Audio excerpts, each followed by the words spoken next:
Okay.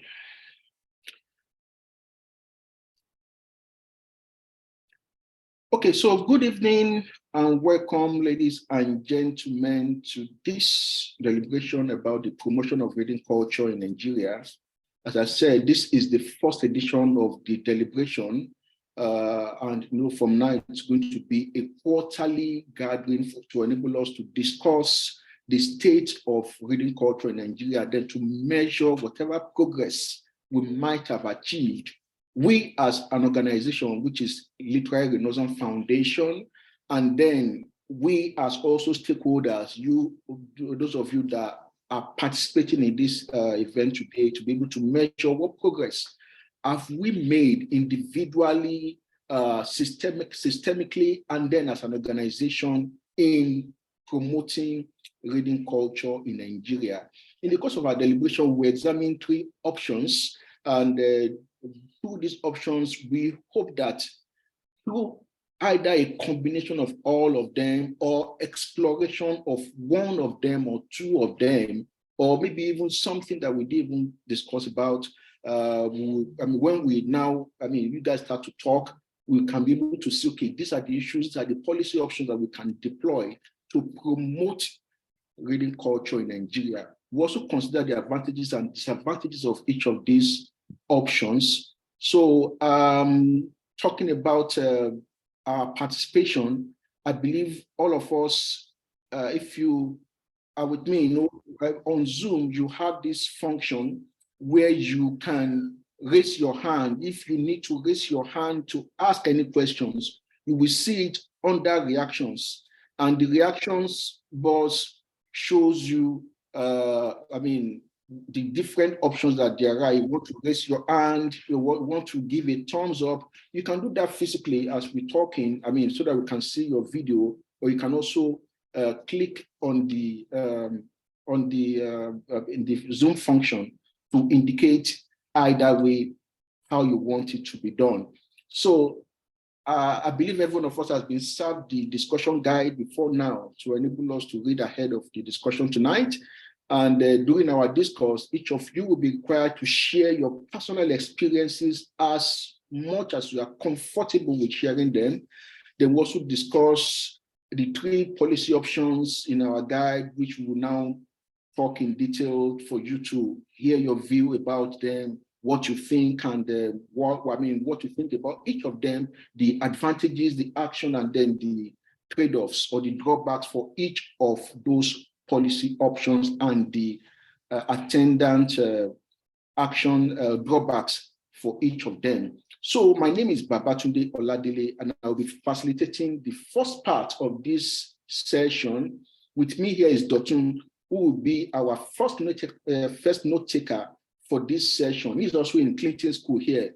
So he will be the first note taker for this session, while I do the facilitating. Together between the 2 of us, we'll moderate our discussion this evening. And then we also take notes to keep track of the important ideas you raised during the discussion. And then for the first part of discussion, I will be guiding the discussion, as I said, and Dr. will come at some point, if network permitting, because also not in state, is off base at the moment. So net could be an issue. So if he's not able to, that means I will just take the whole section myself. Then, and that is what we, but whichever way, he will take the notes. And if we are able to switch roles, then I will take the note as well. So now let us get to know one another by introducing ourselves in turns. So please tell us your name, where you live, what you do, and why you decide to be part of this deliberation this evening. So I will talk from the first person to my left and then go down as I'm looking on the screen. I will call on Becky G. Olorunkomi.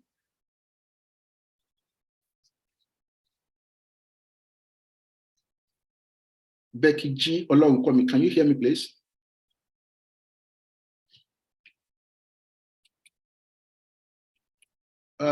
It appears she's not able to hear me. Oh, okay. Good evening, everyone. Good evening. I'm talking. Please, Can anyone let's hear hear me? you, please. Yes, your network was still for some time, but I think it's okay now. Okay. Is it okay now? Yes, it's okay. Okay. Good evening from Nigeria. My name is Becky Olorunpomi. I'm speaking from Lagos, Nigeria. And I joined this meeting or this event because of the interest. When I saw the title or the reason we are converging, I took interest because, like you said, I have a personal experience um, towards this reading culture, and so it caught my interest, and I'm happy to be here. Thanks. Thank you very much. The next person I'm seeing is Okoyemi Karim. Please, can you introduce yourself to us? Good evening, everyone. Good evening. My name is Okoyemi Karim. I'm calling from Lagos, Nigeria. I'm a student. I joined this platform, this meeting, because the topic is an interesting one and it is actually pressing. So that's why I'm here. Thank you. Thank you. Then the next person I'll be calling is Dr. Olagbaju. I do not know if I should start with good evening because we are actually still in the morning. So maybe good morning in the evening. My name is Dr. Olagbaju. I'm here because I'm interested in the topic, and I feel it's a discussion that we should not just be holding because it's a requirement, it's an academic exercise, but it's something that a discussion that should be held over and over again until we are able to instill or bring back, because we used to have it, until we bring back the reading culture into our communities. Thank you. Thank you very much. The next person is Rodiat Ajun.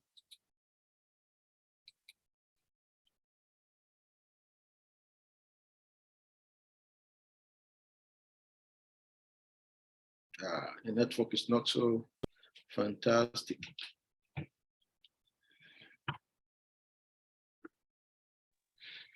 Rodiat, we have to. Can you hear me now? Okay, it's better now. Please shoot. Hi, my name is Ajun Rodiat. I am from Ibadan.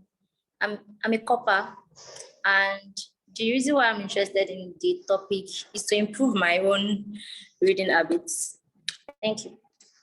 Thank you. The next person we'll be calling is Omanshe Oti. Okay, hello everyone. I hope you can hear me well. There are just so many reasons why I'm here today. As someone who's been in the publishing and the marketing of books. Your voice is, your audio is low, very low. Can you hear me? Can you hear me now? Yes.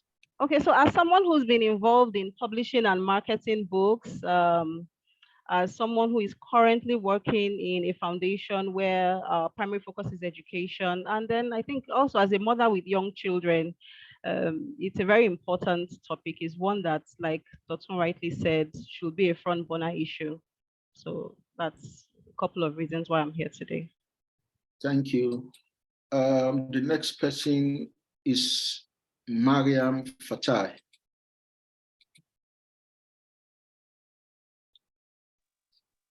Hi everyone. Can you turn your screen horizontally?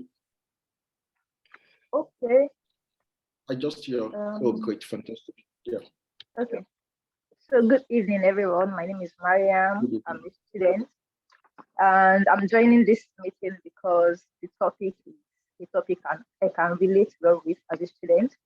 It's something that is worrisome, and I plan to learn more about how to improve our reading culture as students of Nigeria. So you didn't tell us where you're calling from? I'm calling in from Ibadan. Ibadan, okay. Thank you, Mariam. The next person is Niran Adedoku. Good evening, everyone. My name is Nira Adedoku. I'm a writer. I practice public relations. Why I'm here, I believe I was invited. I think I'm going to be one of the panelists this evening. Thank you. Thank you. Where are you calling from, please? You're calling from where? Okay, I'm in Coventry in the United Kingdom. Thank you. Yeah. The next person is Aisha Lamidi. Good evening, everyone. My name is Aisha Lamidi, and I'm calling from Ibadan, Nigeria. And I'm a student here. And I'm interested in this stuff because it's a major thing that concerns everyone at different levels. No one is exempted. So I want to be a part of it and look for the solutions. Thank you. Thank you.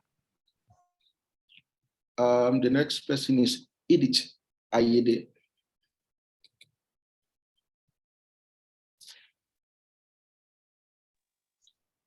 Good evening. My name is Edith. I live in Lagos, Nigeria.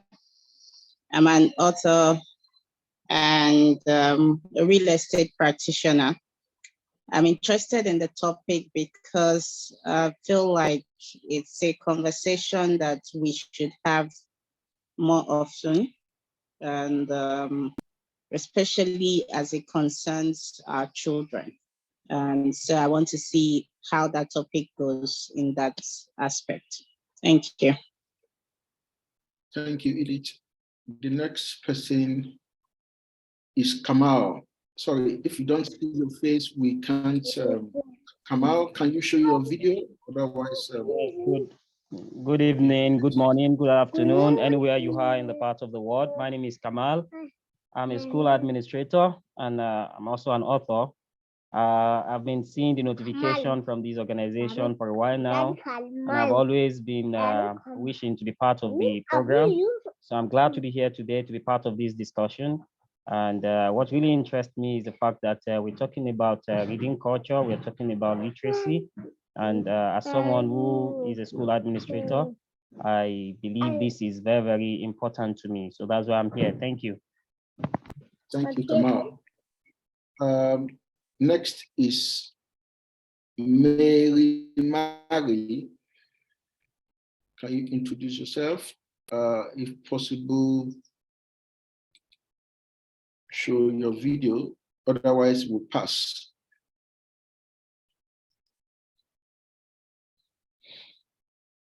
Okay, next is Bid Ehiogu. Are you able to show your video for us to see? Okay. Please, let's meet you, where you're calling from, what you do, and why you are here. Wow, I thought he was showing his video earlier.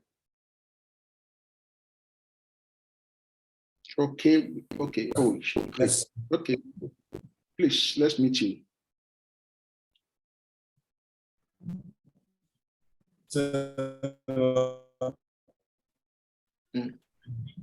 My name is Beat, and I'm here because I'm somebody who's quite interested in reading.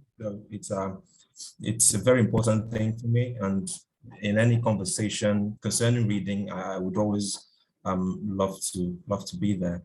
Thank you. Thank you. Next question is Eddie Lawani. Can we see your face? Otherwise, we pass. Okay. Hello, good evening. My name is Eddie Lawani. Well, okay. I got invitation or got information on Edith's page. I work in the entertainment industry and I have another leg in communication. I used to be a teacher and I taught English and literary studies. I write in my spare time and I can only be interested in the conversation like this. Thank you. Thank you. Nice having you around. Next person is Olamide Lawal. Good evening, everyone. I'm Olamide Lawal. I'm calling from Ibadan. Yes, I'm a researcher and a writer. And I'm interested in this teaching, on this session rather, because I have a passion for academics, for education, for people. So I'm hoping to learn more about the reading culture and able to influence others around me. Thank you. Thank you.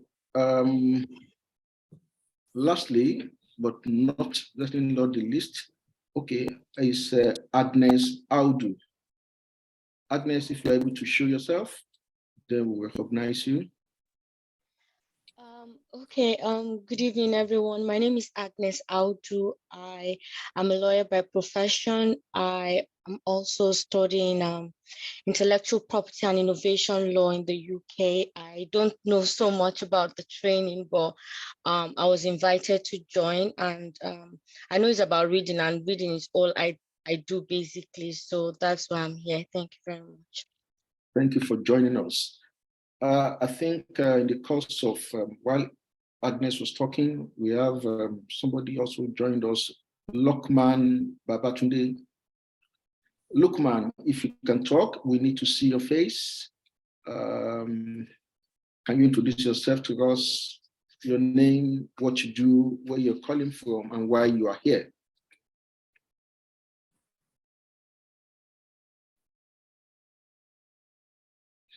Okay, I think we'll pass him. So,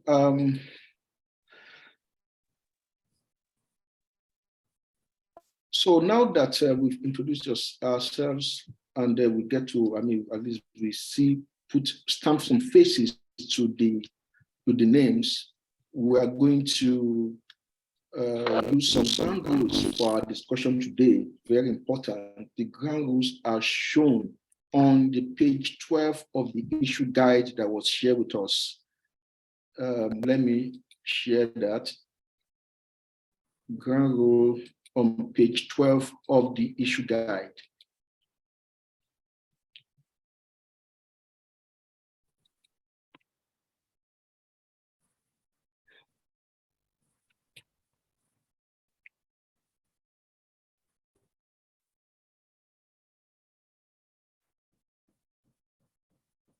So here are the ground rules that we're going to use that will guide our discussion, as I said, this evening, this morning, this afternoon, wherever you are. And the way we are going to do it, we are going to take the ground rule one by one. So when it's your turn, please read the first one, and then the next person, if you can do it the way we introduce ourselves, to be fine. Otherwise, I will just have to call us individually to read the ground rules. So we'll read it, and once the last person stops, where the first person, so we'll just read it like that till we all read at least one portion of the ground rules. So if you don't wish to read, please feel free to say, I'll pass, and then I won't have to make you to read. So the first person to read the first ground rule for us will be Bede, followed by Agnes, followed by Aisha, followed by Becky, followed by Dotun, followed by Eddie, Edith, then Kamal, Mariam, Olamide, Omashaye, and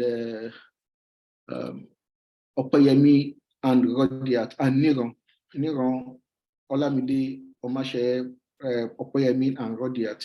So Bede, please read the first ground rule for us, and then others will also take as you finish yours. Thank you. Okay. Focus on the options and actions we can take nationally and in our communities. Thank you. Next person, please. Agnes. Consider all options fairly. Aisha.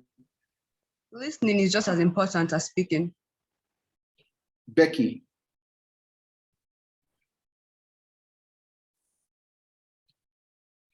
Becky. Okay, Dotun. No, sorry, no one or two individuals should dominate. Thank you. Dotun. Maintain an open and respectful atmosphere. Eddie.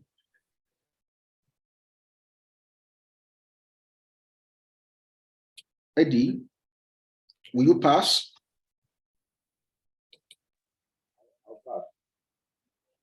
Okay. Edith, please, the next one. Everyone is encouraged to participate. Thank you. Kamal. See the next, please. Can you scroll up? Start from the first one. Everybody, Okay. understood that we all read down. It's a participatory exercise. Focus on the options and actions we can take nationally and in our communities. Mariam.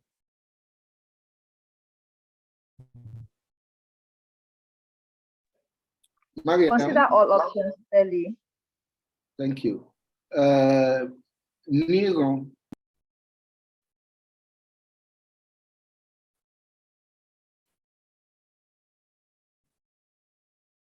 Sorry, will you pass? Sorry, I was muted. Okay, listening is just as important as speaking. Okay, thank you. Olamide. No one or two individuals should dominate. Okay. Omashe. Maintain an open and respectful atmosphere. Then Opeyemi. Everyone is encouraged to participate. Thank you for that. If you agree to follow these ground rules for this discussion today, please, would you please indicate by clicking the thumbs up function on your Zoom app or by thumbing up in your video? Thank you. Okay, not everybody has thumbed up. Please, it's very important because your thumbing up shows agreement and it gives it permission as the moderator to be able to step in so that, we can stick to the ground rules when necessary.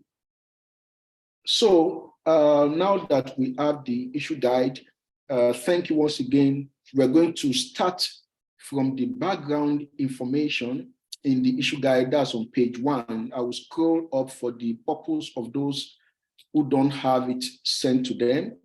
And we're also going to read it in, we are going to read them the way we just finished reading the ground rules. So the first person, I will call our names again as I'm seeing us on the screen. So the first person will read the first paragraph, then the next person will read the next paragraph, and on like that. So please, I'm using my own screen to call us. So please just be ready so that you can, Opeyemi is the first person I'm seeing here, followed by Niron, followed by Omashe. From there, I will now start calling the others as they appear on my screen. So Opeyemi, we are starting from introduction. You will read the first paragraph, the next person will read the next paragraph, the next person will read the next paragraph, and then once we get to that end, then we'll now discuss that. So over to you, Opeyemi, please. Sorry, could you speak on it? Yep. Can you see it now? Yes, or should I make it bolder? Should I make it bigger? Yes, please. I hope it's not too big now. Can you see the old? I think it's a bit too big. It's fine. I'll manage. All right, Okay. so, But you can use the copy that was sent to you. all right. Okay, please read. If you can't read, you can pass. If you don't want to read, you can pass, and then we'll go to the next person. All right, all right. Over the years, interest in books and literary endeavors has been on a steady decline in Nigeria. Apart from being the most populous country in Africa, with a population of more than 200 million people, it has produced many great figures in various disciplines. It is also a nation founded by learned individuals whose politics were driven by sound ideologies. Thank you. Nero is the next person on our list. However, over the years, the country seems to have embraced other priorities not so favorable to books or the encouragement of a reading culture. The youth population appears to be the most affected by this development, as the shift in national priorities might have made them settle for soft mental stimulants for leisure and the pursuit of self-actualization as against the hard cause of reading and learning. Thank you. Omashe, the next person, followed by Olamide, and then Kamal, and then Dotun. According to the World Culture Score Index, the average reading time in Nigeria is less than 4 hours a week. Considering the popular sayings which emphasize the importance of reading, such as knowledge is power, readers are leaders, and reading is to the mind what exercise is to the body, this index betrays a nation falling short in upholding the value of knowledge acquisition. Therefore, the issue of poor reading habits is one that could become a big problem in the future if it continues to be left unaddressed. Thank you. Olamide.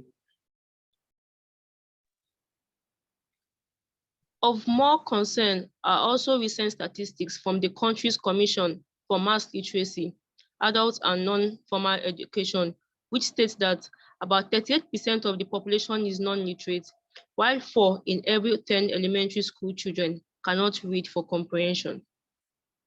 Thank you. Kamal.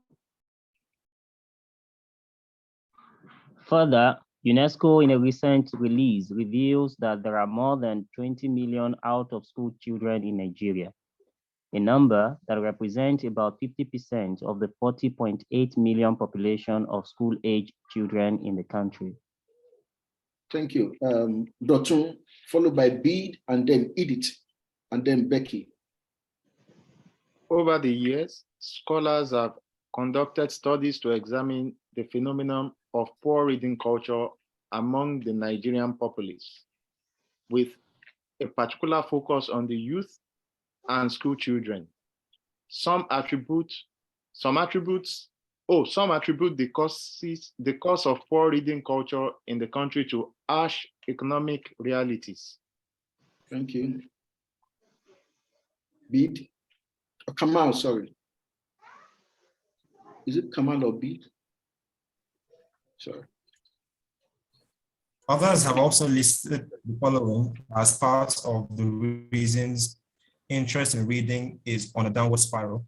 These include a change in the nation's value system, astronomical prices of books and information materials, and the high cost of publishing books, among others.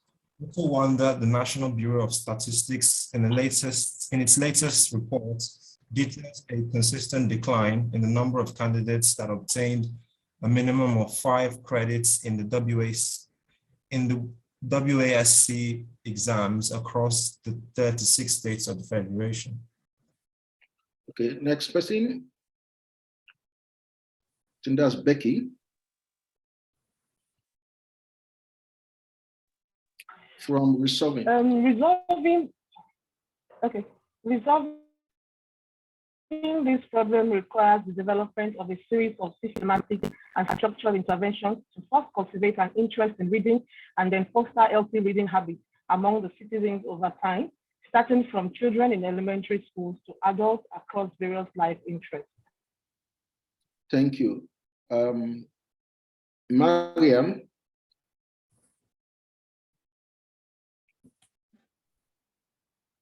The importance of reading. Reading is perhaps the most influential of the 4 major communication skills in development and refinement of the individual.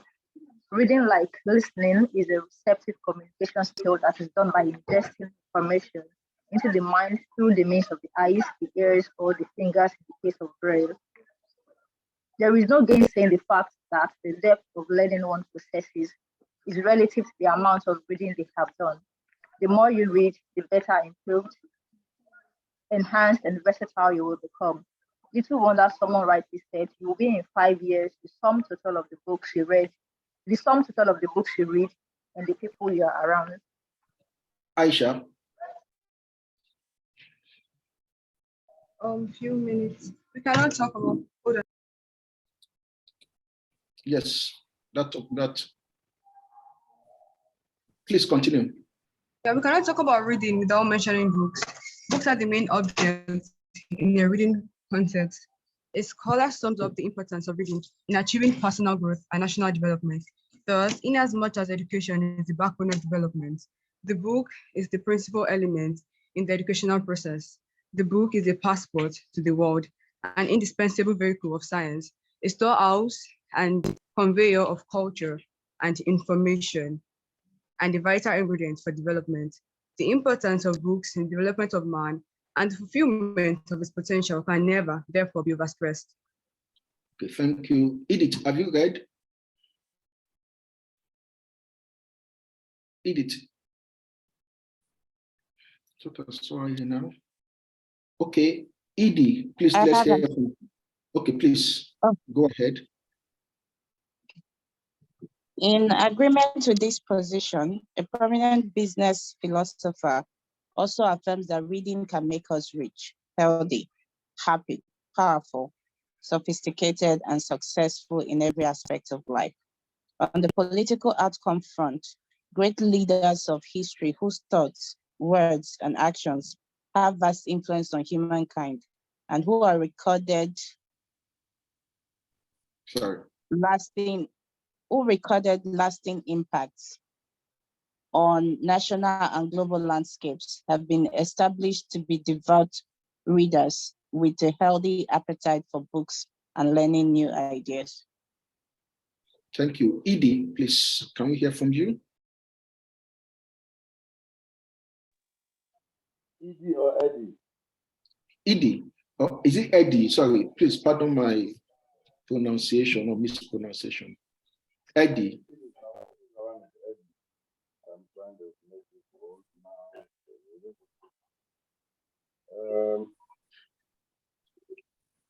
The issue advisory presents three ways that the problem of reading culture can be addressed, such that the people of Nigeria, young and old, can be reunited with books, and by so doing provoke an interest in this that will ultimately lead to the birth of a vibrant reading culture and a long-term sustainable national development. Thank you. Rodiat.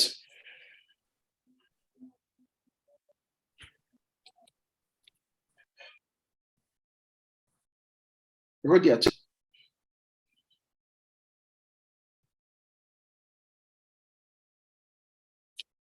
Rodiat, I'm not sure network is. Okay, Agnes, please. Okay. Each of the recommendations in this guide represents a unique social context for tackling the problem of poor reading culture with different ideas on how to go about this. Okay, who has not read that can read the next paragraph for us? Rodiat, can you talk now? Your network seems to be. Can you hear me now? Okay, it's better now. Please read from each of the propositions. Hello, can you hear me? Please go ahead. We can hear you. Can't hear anything. But we can hear you. At least I can hear you. Okay. I'll just read that so that we can save time. Oh, is there anybody who has not read? Omashe, have you read? Each of the propositions. Okay, please go ahead. Let me read. Lukman. Okay, Lukman, yes. Each of the propositions has a each of the propositions has a unique set of the network is as oops.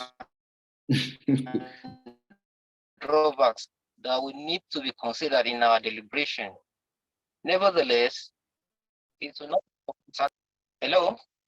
Yes, please go ahead. Please go ahead, please. We got to the point of it will not be out of place. Okay. I think I will just pick it up from there. I'm happy to read it. I mean. Okay, please go ahead. Okay. Hello, Lukman. Hello, Lukman. Your Can you hear network me? is not so Your network good. is really bad. So let me take the reading. Okay, thank you. Each of the propositions has a unique set of trade-offs and drawbacks that will need to be considered in our deliberation. Nevertheless, it will not be out of place for people to agree with certain elements in all the three options. Shall I continue? Please continue. In considering the different approaches, we'll be answering the following questions. Should we even be talking about reading culture in Nigeria at this time? Next question. How relevant is a reading culture to our current socio-political climates? Do books and reading culture have any direct or indirect bearing on career advancement and national development? If yes, how? What are the roles of entities such as the government, the private sector, and the family in cultivating a healthy reading culture? Will the propositions in this discussion have any bearing on reading culture in Nigeria or introduce new ideas that we do not anticipate? Could there be some unintended consequences in following any of the approaches? Thank you. Aisha, can you read the next paragraph to us? All right. It is pertinent to note that the propositions we'll be discussing are not only possible options, nor are the questions above the only ones we would cover, but they represent good starting points for us to weigh solutions with the aim of arriving at a sound judgment. Thank you very much, everyone, for reading the guide for us. So the question I'll be asking is, does any of you have a personal experience you would like to share around this issue, what we just read now? Do you have any personal experience, or you want to speak to the issue in a way that it resonates with you?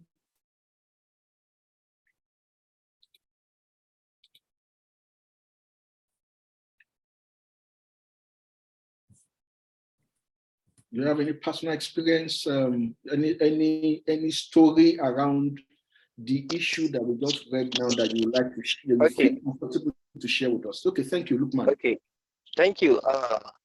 If you can hear me now, thank you very much. I hear you now. Okay, I'll make it very snappy.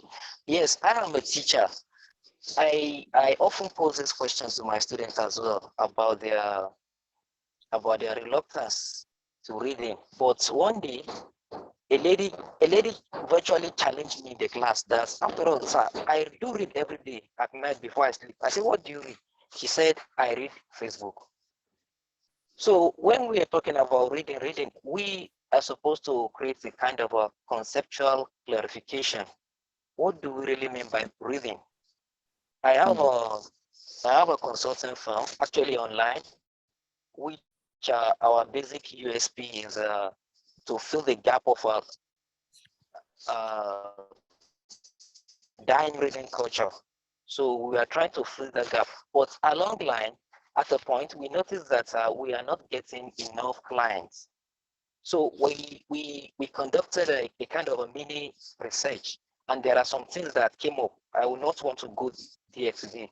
But what I'm driving at, another experience I would like to share about my students is that many of them will say that now everything is going virtual. If you give them a soft copy material to read, you will discover that while they were reading on their phone, a message pops up from their Facebook, Instagram, WhatsApp. It causes a lot of distraction to them. So reading soft copy notes or books, sometimes on the phone, on the tablets, and the computer, is often poses a distraction to many students. So these are some of the reasons which I have gained from my own students, from the experience I've had from my students. So for this discussion is coming at the right time, but I think we need to set a conceptual clarification by what we mean by a dying culture of reading. Well, from my own students, their own answer is that it's not as if they are not reading, but there are something impeding their reading that is interfering with their reading culture. I think that's my contribution for now. Thank you. Thank you very much, Lokman. If I understand what you're saying is that we need to even define reading. Is it reading the way it is done in the old times or reading the way it is done now? Because no, I mean, we're talking in the 80s, early 90s, even to maybe late 90s and early 2000s. I mean, there wasn't much of digital penetration then, and people were reading the hard books, printed books. But now with the advent of World Wide Web, reading now has another dimension to it. And we would like to actually conceptualize what that means. Are we talking reading in terms of the printed stuff or the visual ones? Am I correct? Is that what you're trying to say? Hello, Lukman. Is that what you're trying to say? Yes, That yes, that is a point I'm trying to make. Thank you. Thank you very much. Does anybody else have anything to share in response to Lukman, or if you have something else you want to discuss around the background information we just shared now? Good evening. Good evening. Yes. So for me personally, even though there are tons of books at home to read, I just find it like, okay, I'm too busy to read. Like, I'm done with everything. I have to my assignments to do, my this to do.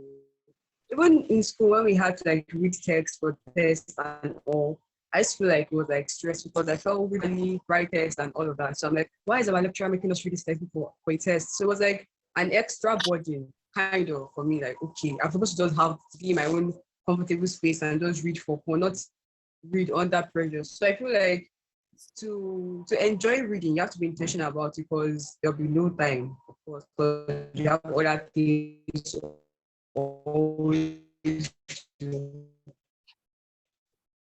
Thank you very much, Aisha. Be intentional about that and be one part of it. So you don't feel stressful. Are you done, please? Hello, Aisha, are you done? Oh, yeah, kind of. Okay, thank you. If I understand what you're saying correctly, you are saying that, okay, reading should be both intentional, should not be forced, and then it should be for fun, because that is when you can really enjoy it. Am I correct? Is that what you're trying to tell us now? Yes. Thank you. Does anybody have a response to that, or you have a different, okay, I can see that Nero is putting up his hand. Please, you have the floor, sir. Thank you. My response isn't to the lady who just spoke now. I wanted to respond to the question of where you are reading, defining reading, whether it's virtual or is the traditional way of reading. For me, I think reading is reading. What I think just makes the difference is what you are reading. So there's quality reading on Facebook, on Twitter, on social media, and everywhere. But the difference between what people read is what I think is really important. So is what you are reading, is it beneficial to you? Is it quality material? So once you read something that's quality and adds to you and gives you, gives you knowledge, and all of that, I don't think it really matters where you are reading it from. Okay, thank you very much. If I hear you correctly, I mean, you made another very valid point that, in response to Lukman, that reading to you is reading. It doesn't matter if you are reading online, you are reading on Twitter, or you are reading on Facebook. So far, you are getting quality information from what you are reading. That to you constitutes a reading context. Am I right? That's what I'm saying. Yes. Thank you very much. And then, does anybody else have something to add to that? Yes. Okay. Yes, thank you. Please, go ahead. I think I can. Hi, can you hear me? Roger, yes, please. I think I can relate to what Lukman said. Personally, I don't really like to read school books like in depth like that, but I can spend hours on Google just researching and all of that. And it's a form of like I acquire knowledge from doing that. But And Mr. Nero just said that if it is beneficial to you, but there are some things that will be beneficial to you, but not beneficial to your, should I say, growth, or some also to say like in school aspects now. So like reading for that like part too is important, but then you might not like it. And when Aisha mentioned that you have to be intentional and you have to find a way to make it fun. It's not fun if you don't like it. So I don't know. That's my view. Okay, thank you very much, Rodiat, for that. What you are telling us now is that for you, I mean, you agree with Nero on one side and then with Lukman on the other, that you can spend hours on Google browsing and then you're actually reading because you are ingesting those information there, right? And you don't like too much of academic reading because that is like you are being forced to read for academic purposes. Did I capture your thoughts accurately, please? Yes, I would say first. Okay, please. Your network is now, sorry, your network is now, I think is dragging. So, okay, when your network is back, please feel free to come and share the point with us. I would like to take, okay, Becky has not spoken before, so let me hear from Becky before I now take those who have spoken, because I can see Nero and then Lukman raising their hands again. So Becky, please, please. Okay, thank you very much, sir. Thank you. Yes, I like to quickly share my own before I leave because I have to attend to another meeting. I agree with everyone, especially when you was speaking, that reading is reading, but what you read is what depends on how, I mean, if it's beneficial or not. And also to add to what I think the second speaker who talked about intentionality. So reading online, when those addressing what Lukman said, so when those distractions come, when you are intentional about what you are looking for, you have the purpose of going to read online, then I think it makes it, you narrow your focus on what you are doing and you don't get distracted, because you could also be working online and those distractions will pop up and then you still have to do what you want to do. So intentionality is also key. So that's merging everything everyone has said together. So what I like to say is reading, I like one of the statements that was said, I'm trying to look for it, but I couldn't find it, when it says it's a passport through which we travel to the world. And for me, I think that is very, very key. And talking about reading, I don't think, with the situation of Nigeria now, I wouldn't know, maybe when you get that, I might not be in. I think there are many factors that affect reading culture and serious reading culture, if I will say that. But if we can have gradual people, people who can inspire, who can help, we will develop that thing, we will gradually get it up, depending on what you are reading. It doesn't have to be academic, like I think what they have said. It could be in your field, at least to be vast and be knowledgeable about your field. It could be in any area you're interested in. It could be in entertainment. It could be in serious academic aspect. So I think, because for me, reading has really helped me, especially in my profession. I'm still reading, I'm still learning. Sometimes it gets boring, but once I see people around that I could learn, I could pick up from, then I pick it up. I remember there was a year, I think 2019 thereabout, I was watching a program on one of the stations, and a lady was interviewed, and she said she reads, I think, over 200 books a year. I'm not sure if that's the correct figure, but it was a large amount of books she reads in a year. And it was in January. And as of that January, she said she had read 40 books, as in serious books, not just magazine and, as in books about the list pages. I think she said the list of the book, the pages, about 200 pages. And I was encouraged and inspired. And right there, that moment, I'm like, wow, I love this. And I picked it up and I gave myself a target that at least a month I will read a book. And by the end of that year, when I was giving myself, counting the year, I discovered that I had read 19 books in that year, as in my profession. So that's just one of the things I want to say about, finding things that could encourage us in reading, because it can be very, very boring sometimes reading. And now I'm reading and so that's what I want to just add to that. Thank you. Thank you very much, Becky. To just summarize what you've just said now, you've made some also very valid points in addition to what the other speakers have said. And you still stress the issue of intentionality versus distraction. In term, then you also mentioned, okay, what you read, maybe the field you read also is very important in encouraging you to read more. And I also like the fact that you mentioned, okay, that there's somebody who has read over 200 books, and maybe hearing that also inspired you. So that means that there's also hearing about the reading habits of somebody else can also inspire you, maybe your relatives, your friend, your colleagues at work, or even your boss. Am I correct? Did I capture what you said accurately, or is there something I missed out? Yes, you did. You did. Thank you very much. The next person who, Eddie, has been raising his hand for some time now. Please, Eddie, you have the floor. Thank you. Okay. I'd like to guys just brush over. I think we're having this conversation. It's so open. I like people put their mind to define the scope. So I can't hear you clearly, and I'm not sure it's isolated to me. I think it's maybe most of us. Can you hear me better? Oh, it's better now. Fantastic. Thank you. I'm saying, if we try to understand the scope of the conversation, that is contextualize the definition, what we are trying to approach reading culture. I quickly want to state that Nigeria became independent in 1960.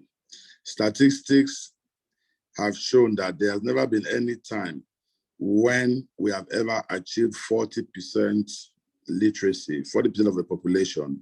We've always been below that, right? And you need to be literate to indulge in reading, because reading is about understanding signs and codes that you can formulate into a language structure. Now, if you have that as a backbone, I would like to state boldly here that we have never had a percentage of our population reading today than ever before. We are reading now more than ever before. Now, why do I say this? And this brings me to the point that Dokun and some other people made. It's a question of what is it that you are reading. Reading is taking a book or anything that is printed or whatever, in whatever formula, and you read, and what you make of it, for what reason, is entirely up to you. So if we keep talking about reading culture in an open-ended manner, we're going to go round and round. However, let me state that when we think about reading, in most cases, we started reading from infancy for purposes of education. Then once you master the art of reading, you can decide to read things that are for fun or things that are not for strictly education. So reading culture can be enhanced by so many factors. If you look at the countries of the world, the countries that read in second language situations, like I am from Edo State, I was never taught anything in school about my language. People don't write in my language or in my dialect. You have people in East Africa who are taught to read and write in Kiswahili. In India, in Hindu, Mandarin, in China, Arabic, Greek, and other such local languages. Do you know that people in those places tend to read more than people who read in languages that were forced on them? So this is a cultural thing as a background. So in most cases, the level of literacy and interest in reading for whatever purpose has to do first and foremost with what language you are reading in. If a man read a story in Yoruba language, will he likely understand it more as an Egba man than reading it in English language? Why do people have challenges reading Wole Soyinka's books, for example? So these things have cultural roots and to some level, philosophy of language. So if we want to talk about reading, let's try and narrow it down so we can have a better focus. Is it reading for education or just reading? Like I say, I repeat, people are reading far more now than ever. People have smartphones. They don't have to have a copy of a book in hand. You can read on Kindle, you can read ebooks.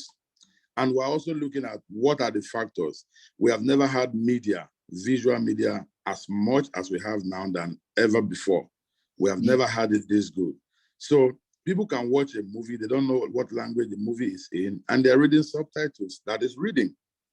So if we want to make progress, and I think what is supposed to discuss is about intentional reading, then we define of what kind of materials will do better. If we're talking about reading culture generally, we'll all make very valid points and we'll just miss the point we're trying to get to. Thank you. Thank you very much, Eddie, for that submission. If I understand you correctly, you said, okay, now the point is that because with digital penetration, people are actually reading more. However, I mean, surprisingly, in the case of Nigeria, we've never really achieved over 40% rate of literacy, despite the fact that even in this current age, people are reading more. Virtually everybody in the urban areas have access to smartphones and all that. So, and then you are much more campaigning for what about the cultural roots of the philosophy of language that people are reading in? Because if you are talking in terms, you want to put it in that context of the cultural roots or the language that people are being taught in school, which is also a very valid point. I hope I'm communicating what you just said in a very short form. And then you also mentioned that countries where students are taught in their local dialects, that maybe they get to read more than those where they are taught in the foreign language. Is that correct, Eddie? Yes, you are correct. Thank you very much. So next we'll take Omashe, and after Omashe, we'll hear from Edith. I'm afraid after Edith, we'll have to move to the next topic. So maybe we'll hear from Agnes then. Okay. Omashe, you have the floor. Much. While Lukman was talking and raising some of the challenges that students have with distractions when they are reading using their mobile devices, because I wanted to quickly chip in something that a lot of schools migrated to the use of LMS, and it became kind of a challenge for the school to monitor reading for the children. And even after lockdown, when schools resumed and all of that, schools are still using LMS, that's learning management system. And I realized that I'm using my children's school as a case study here, that they still copy a lot of notes, and they don't even copy those notes in school anymore. They ask them, when you get home, go to your LMS and copy those notes. And then during one of the PTA meetings, a lot of parents were complaining that, kids sleep at 10, 11 because they are busy copying notes. And the director said something which I think is very fundamental to the era that we're in now. She said, because they will not read after that class, they need to go back and copy those notes, because that is how we know that they have engaged the text. Okay.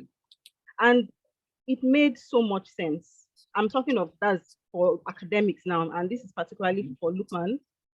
So you find that when the child copies that note, because you have to read it to write it, it may not make so much sense to you at that time, but you are forced to engage the text. Now, another thing that they do there is they do what they call book review. And this is more or less like, these are pleasure books as far as I'm concerned, because they are story books, they are collection of poems, and the children have a book per week. And at the end of that week, you have to write a book review on that book. So it depends on the child. It's a story book, so it's pleasure reading, but there's an academic extract what you have learned from that book. If it's something that you can apply in your school, that was just for you anyway. And then what I wanted to contribute initially was that we have to agree that books have gone through an evolution. So even when we are talking about, we need to also examine the evolution of books. Gone are the days when every book must be in this form. We have digital books, and then we also have audio books. So in the course of this discussion, I really want to see how audiobooks come into some of the things that we are discussing, and how audiobooks can be an easier way of creating information, creating awareness, and even pleasure reading, in quotes, for people. So that's what I wanted to pitch in. Thank you very much for that, Omashe. If I understand you correctly, you mentioned the fact that, yes, LMS is another angle that has been added to the mode of teaching in Nigeria, particularly since even COVID, that it became even much more popular during COVID. And that also requires that, okay, because of LMS, I mean, it's distant, the school, the teachers are not there, they can't really monitor the reading rate or even the habit of the children. But you know, your children's school invented a very unique way of ensuring that the students have to read these books by making sure they write out those notes that have been uploaded for them on the LMS platform, which is nice, really. And then, I mean, you also mentioned a very important topic about the evolution of books into audiobooks, into visual. What they call it? Yeah, they are now audiovisual of books, and even digital books. So, and these are also the evolution or the changes that have happened to what we know to be books from the printed format that we know. I hope I captioned all your points accurately. Thank you very much. We'll listen to Edith, and then after Edith, we'll move to the next portion, please. Edith, over to you. Okay. Hi, everyone. Hi. If we are being honest, the idea of reading is not fun. There's really nothing fun about looking forward to picking up a book, and that's for so many people. Pick up a book and read. And when I say the idea of reading, it's because until you pick up that book, which means that for you to do that, there has to first be a desire that grows inside a person to want to do it. And that desire can come from anything. It can come from our environment, it can come from the people around us, it can come from things that we see, it can come from things that we're looking forward to maybe benefits that we will possibly get from reading. That's when someone can actually pick up a book and read. And that's really where I believe the work lies. What's in it for the people? What is it for that desire to come up inside of them? What's in it for them? And that's where I feel like the work really needs to start, because people want different things. So I remember growing up talking about books. I've traveled a lot. And when I say I've traveled a lot, it's not really traveling physically. It's because I went to a lot of places in my head from the books that I read. Until this day, I have a particular place in my bucket list of places I want to travel to, and that's Seattle. And that's because I read a book, a novel that was set in that place, and it was really lovely. The end was so good. It was a love story, and till this day, I still desire in my heart to want to go to that place. That's what books can do to you. And this was me even as a child, way back as a teenager. So, but a lot of people don't understand this. So they need to be able to understand that these are the kind of things, that the benefits that you can get from reading. It opens up your mind. It takes you places, you know. And this was just me then as a very little girl who was living at the foot of the caves, the Kukuruku Hills. So now, bringing it to Nigeria as a country, when a country where there's so many distractions, a lot of people are going through so much. And the truth of the matter is, everyone wants something that gives them a bit of happiness. They just, no matter how momentary it is, they just want something that makes them happy. And that's why people tend to run towards Insta comedy, comedy on YouTube. People would rather watch or listen to things that make them laugh, that make them happy, than to sit down and read about a book, some story that probably made them cry, or that would just, make their emotions be all over the place. So that's a major challenge that I feel like we are having in Nigeria today because of our reality, and also bringing it to the ebooks. For me, I still love books, like the physical hard copy of books, because I'm able to underline parts of the books that are important to me, quotes, things that I want to remember, and all of that. So they are still very important today. So I feel like because it's a digital world now, we are selling and projecting more of the idea of ebooks and e-learning and all of that. And the distraction that comes with that is really very, very high. If I pick up a book and I want to read, I'll probably just lie on my bed and it's just me and that book. When I'm reading on my tab or I'm doing that on my phone, somehow maybe I get a notification from Instagram, I get a notification from Facebook, WhatsApp, and I'm tempted to respond to it. Those things cause a lot of distraction. So like I agree with the last speaker's comment about the fact that we need to now start looking into audiobooks and how that can help. So if instead of a person reading, if we want it to be digital, can we now start looking into more of audiobooks? So a person can just sit there and listen, hear you read the book from chapter to chapter, instead of having to, because it's also easier for someone who is driving, for example. You cannot be driving and reading a book, but you can be driving and listening to an audiobook. So that means in a week or two, you can actually finish a number of books just from driving to work in the morning and driving back home. So that's my own contribution. Thank you very much, Edith, for this.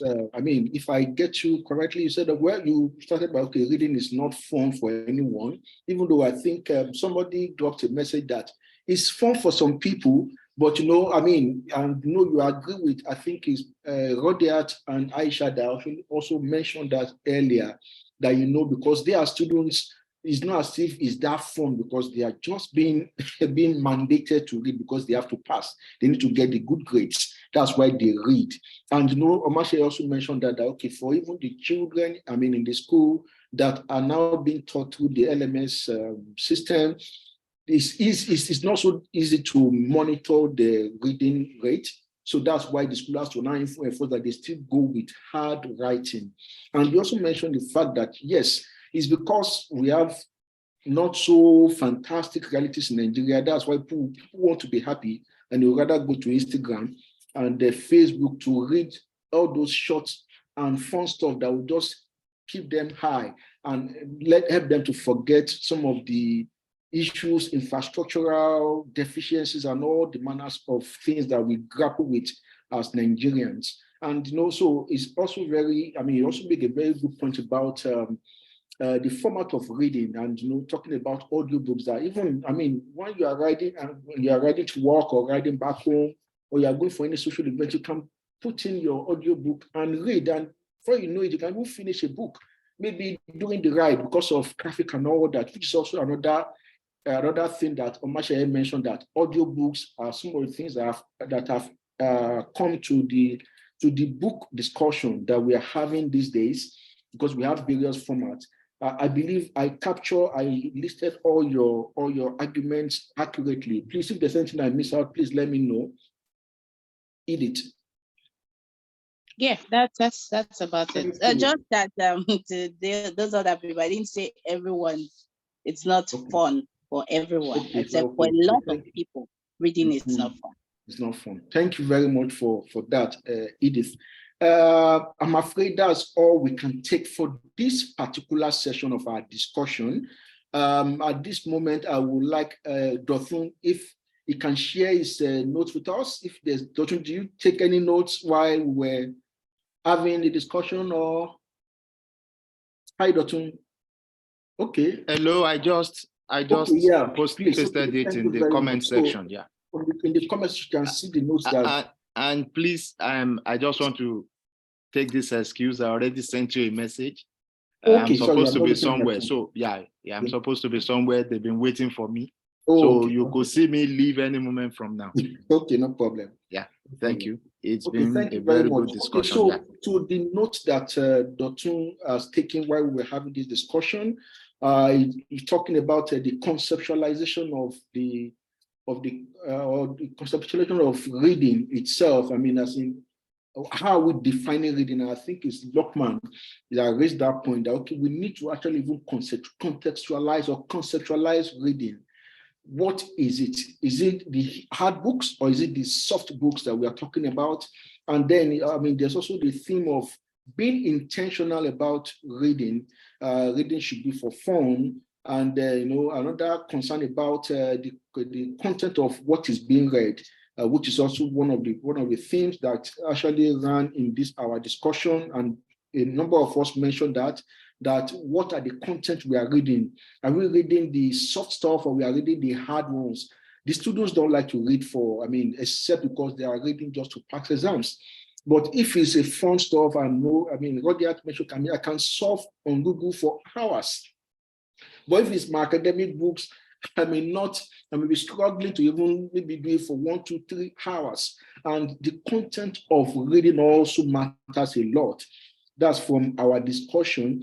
Then it's also important to find inspiration to find inspiration to read. And I think Becky was the one that mentioned that she had somebody said, okay, I've read a book somebody said she read a book, over 200 books in a year, and she felt inspired.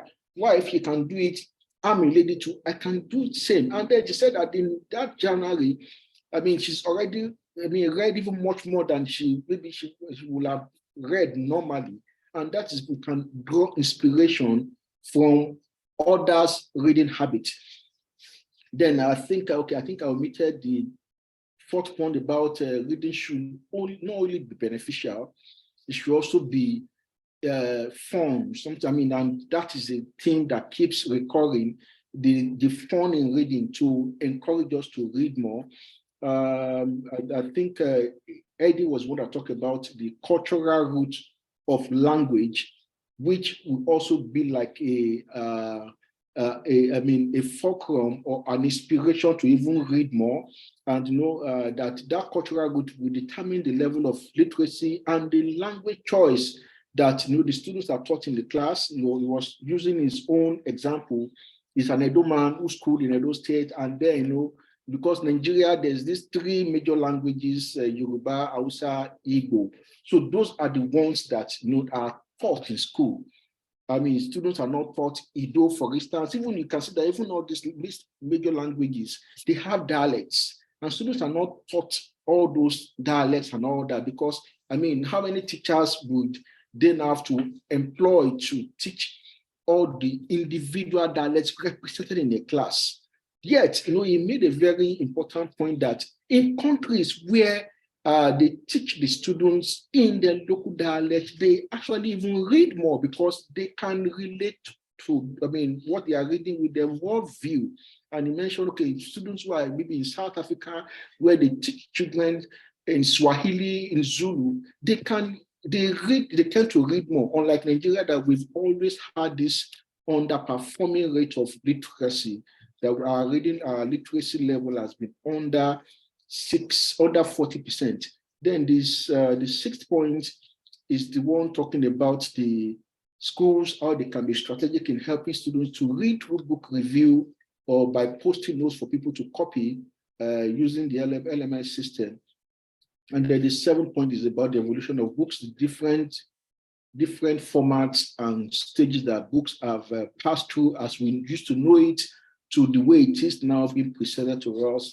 And then finally, he said that reading starts with desire, a desire caused by environment, by benefits. And I think it's Edith when she was talking about the fact that the Nigerian system itself does not even encourage you to read, but because, and that's why we see people trooping to Instagram, to Facebook to go and read all those fun stuff that will make them forget their worries, forget that there's no NEPA, there's no water, there's no fuel, I mean, all those issues. And by going on all those stuff, we forget some of those things that used to bother us. So I want to say thank you very much to all of us for contributing very meaningfully and all these points to our last discussion. Thank you for sharing your experiences. And I said that's all we take for that first session. Then we'll now go around again and go to our issue guide, and we'll read from the next portion of the issue guide, where we'll be looking at the policy options. So from the policy, we will now be reading them the way we read it earlier. I'll be calling our names. We'll read a paragraph or a bullet point, and then the attendant trade-off to that bullet point. And if you don't want to read, please feel free to say I'll pass. But if you want to just read the first action point and then the counterpart, that's the trade-off. So let me share my screen while we go to that particular portion, the second aspect of our deliberation today. Can you see my screen, please?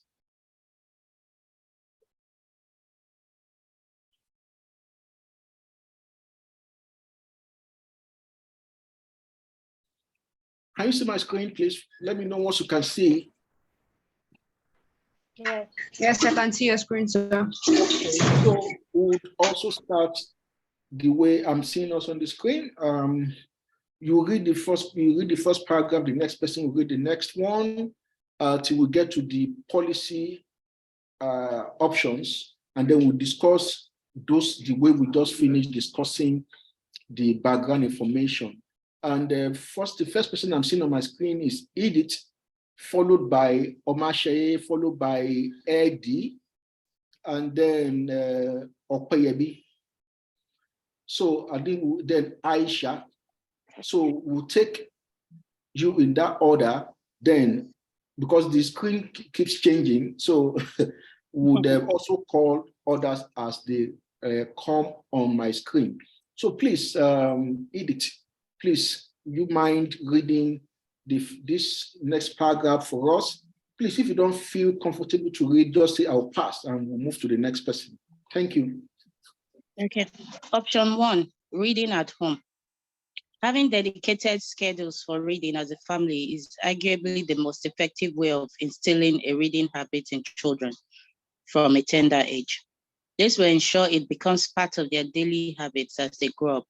The family has been described as the first school and the most important agency of socialization. So making reading a family habit will go a long way in building it into the consciousness of the children and the society. Thank you. Happy one, laughing. Similarly, parents encouraging their children to read by buying them books and getting the older children as well as other relatives to engage younger ones in reading will instill the habit in the children. Thank you. Next person, Eddie, and then Okoyemi next. Can you hear me? Yes, please.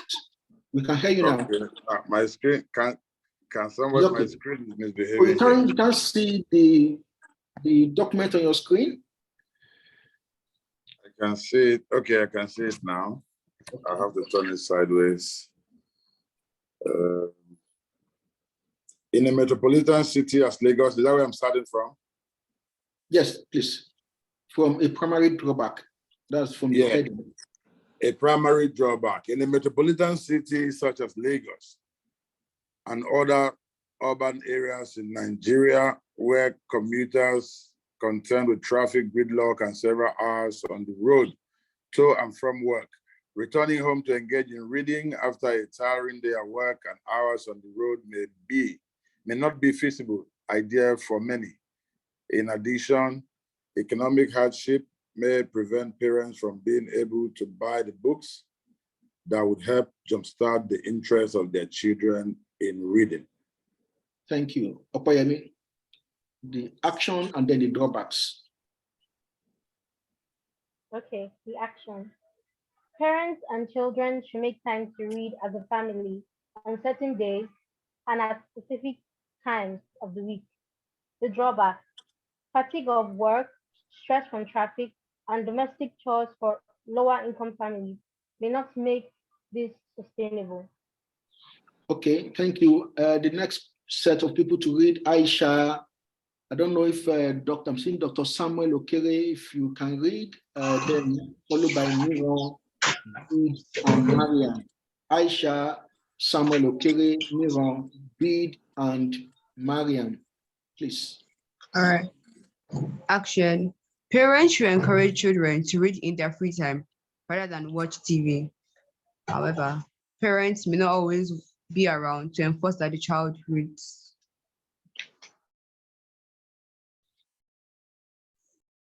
All right, I'm reading from parents should make a variety, right? Yes. Okay. Parents should make, that's what now? Action. Parents should make a variety of reading materials available to children, including comic books. Drawback: low-income families may not be able to afford to buy books not recommended in the curriculum. Thank you. Nero. Parents should make their children write a daily or weekly report of their book readings with incentives for compliance. Drawback is socioeconomic realities or other pressing family priorities may make this not sustainable. Thank you very much. Sorry, I mean, that's where the action point, the question is, what else can be done to promote reading at the family level? And what are the trade-offs for those actions? Any of us can talk, any of us who have read, what else are not contained in this option that we feel should be done at the family level to promote reading at home in the family context? And what are the trade-offs or the drawbacks of that kind of action? Please, any of us can talk? Okay, I would like to talk. Please. All right. Olamide, I would like to suggest that there can be a how do I put it, like a form of family book club. So such that it can be done in two ways. Either the family should find a day of the week where they can all read together, maybe in a study or on the dining table or something, or it can be done weekly, such that everybody can read their books at when they like, and then maybe they will meet on a day to come and give a summary. But then the issue with that is that because of the new, I'll actually recommend the first one, because if we do the one of the summary, it's possible that the child can get the summary from someone else and just pour it out to parents, or if there's a summary online of what the book is supposed to be like, and just pour it out.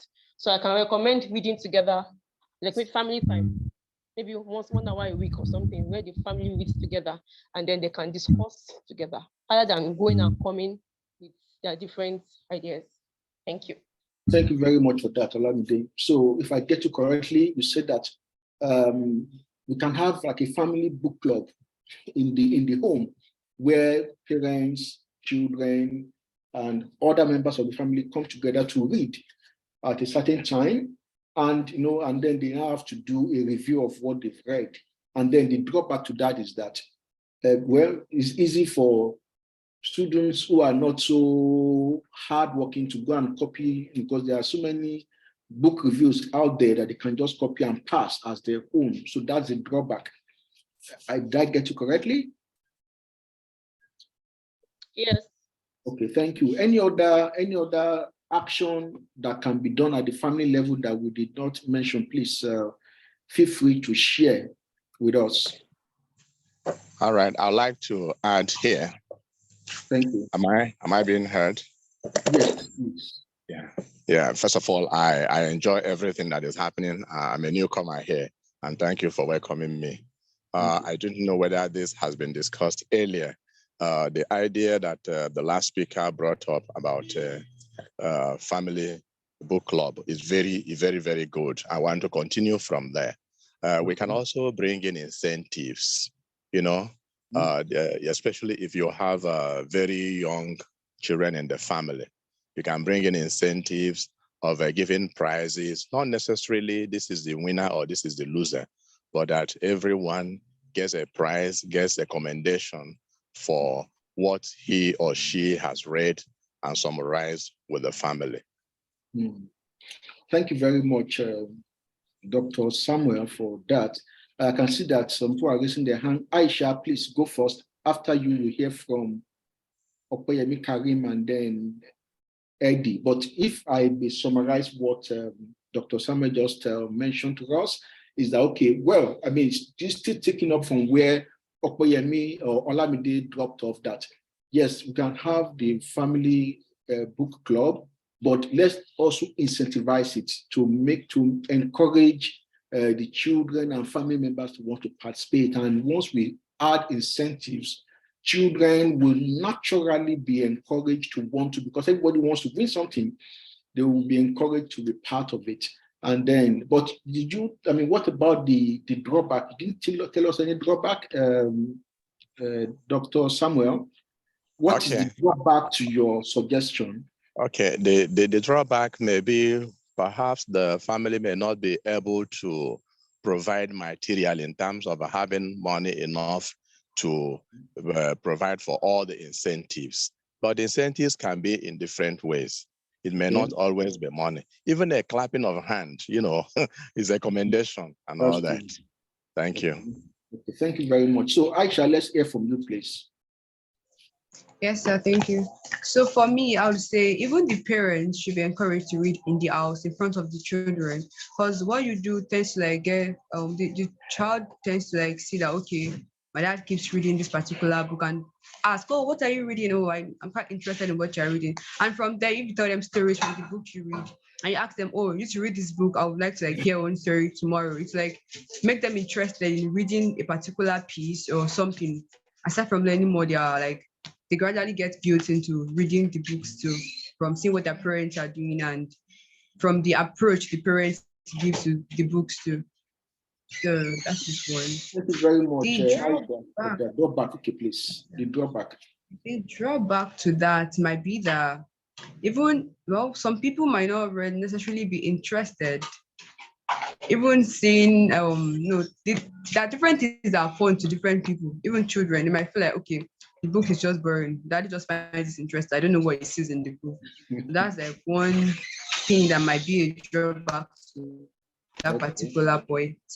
Okay, thank you very much, Aisha, for that contribution. I mean, if I hear correctly, okay, you also said because we know that children learn from examples, and when the parents are leading the example of reading by reading in front of the children, it also encourages the children to be able to read. And I mean, to share a personal story, I mean, in that, I remember when I was still in the UK, I think that should be early this year, my daughter was given an assignment in school, and we were just talking about the reading habit in the home, and she was looking at maybe talking, and she had to write that in her house they read every day, they do this every day, they do that, and so when she was now reading, because I was looking, what are the things you're writing and all that, she was telling me, as she was saying it, the younger brother just said that, Daddy, he was referring to you because he knows that Daddy reads every day. I just smile. Okay, when children know some of these things we do, they take note of them.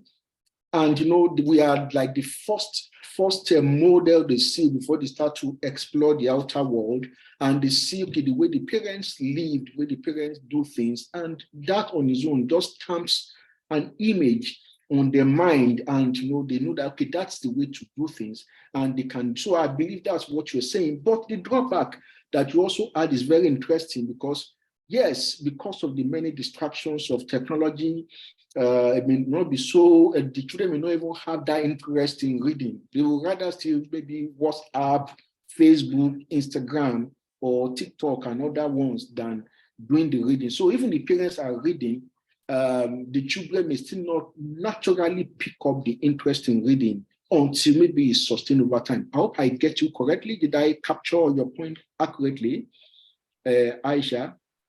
Yes, sir, you did. Thank you very much. Yes, The next person, please.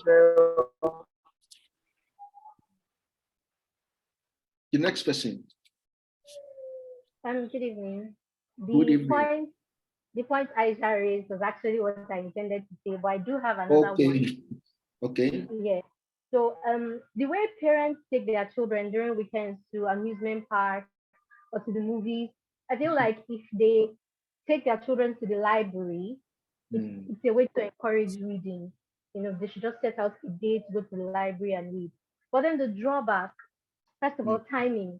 Some parents may not have that kind of time on their hands. And second of all, we do have libraries in Nigeria, but they are not, most people see libraries as boring. They are bland. So, and children like colorful things.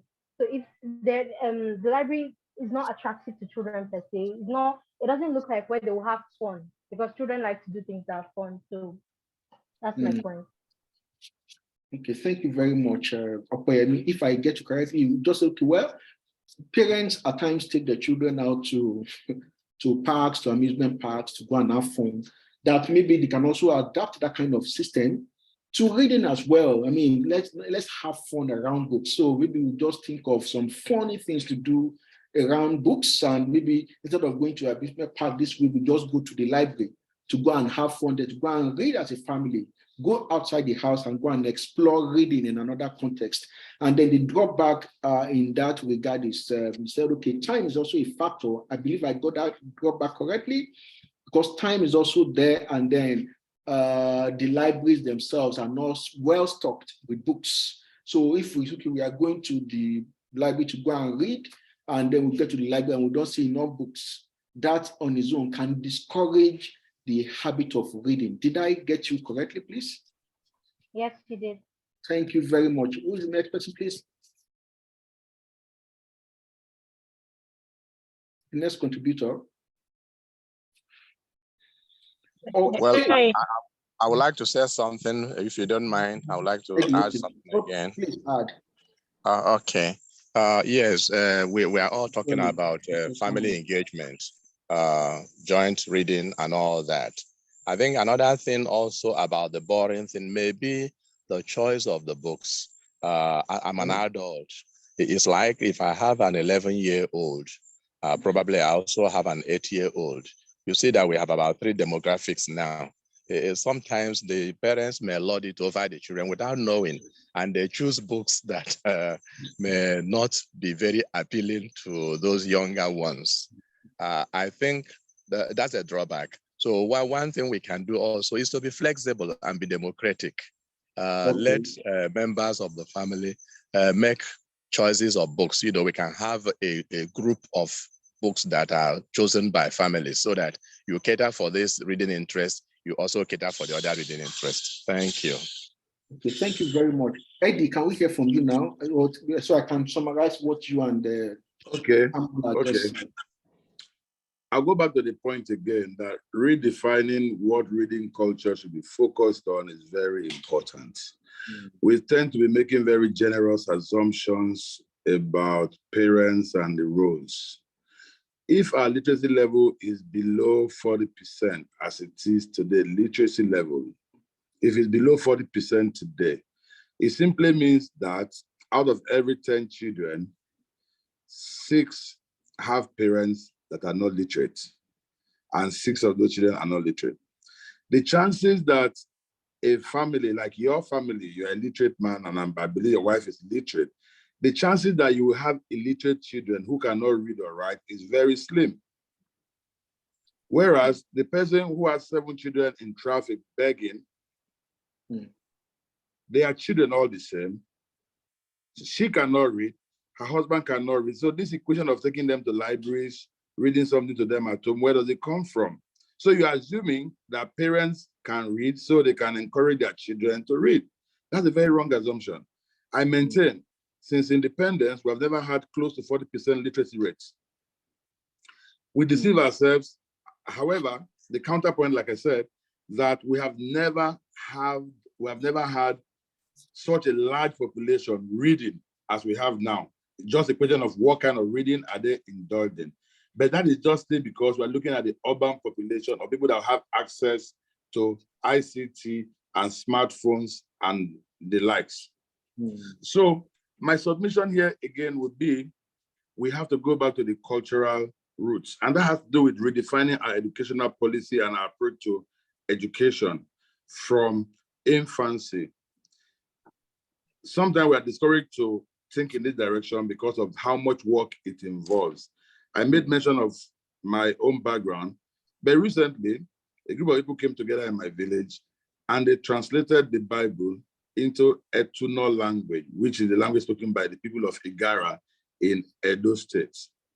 As much as that was commendable, I drew the attention to the fact that before you translate a book into Yoruba or in any other language, you still have to be able to teach people first the act of reading and writing. So the fact that a book is written in my language, if I cannot read ABC, I cannot construct sentences using alphabets. So it would not matter in whatever language it is written. However, in teaching children, if we grow it from a cultural context, infusing our mother tongue as the primary base, you will be shocked at how much improvement we'll get. But this takes a lot of government policy to bring this about. Only then. So encoding all of this is important. So let's not run away with the fact of talking literacy and limiting it only to the assumption that every parent is literate. So we might just miss the point around that. The counterpoint to this would be the amount of work that it will take to adopt a national education policy to redefine our approach to education from infancy. But this is something that can be done if we start somewhere. Yes, we can do it. Thank you. Thank you very much, Eddie, for that very wonderful thought, because you just took that out of my mouth, because what you've done really, in response to Okoyemi, who was saying that, okay, maybe parents can also, we can take the children to book parks now, for instance. In this case, we're talking of book library. That what about if those parents are not even literate? Because it's literate parents who can say, okay, let's go and read, and then, and the children will not fool them just looking at the blank pages of books and pretending that they are reading. So that's another drawback to the idea of adopting that park experience to reading.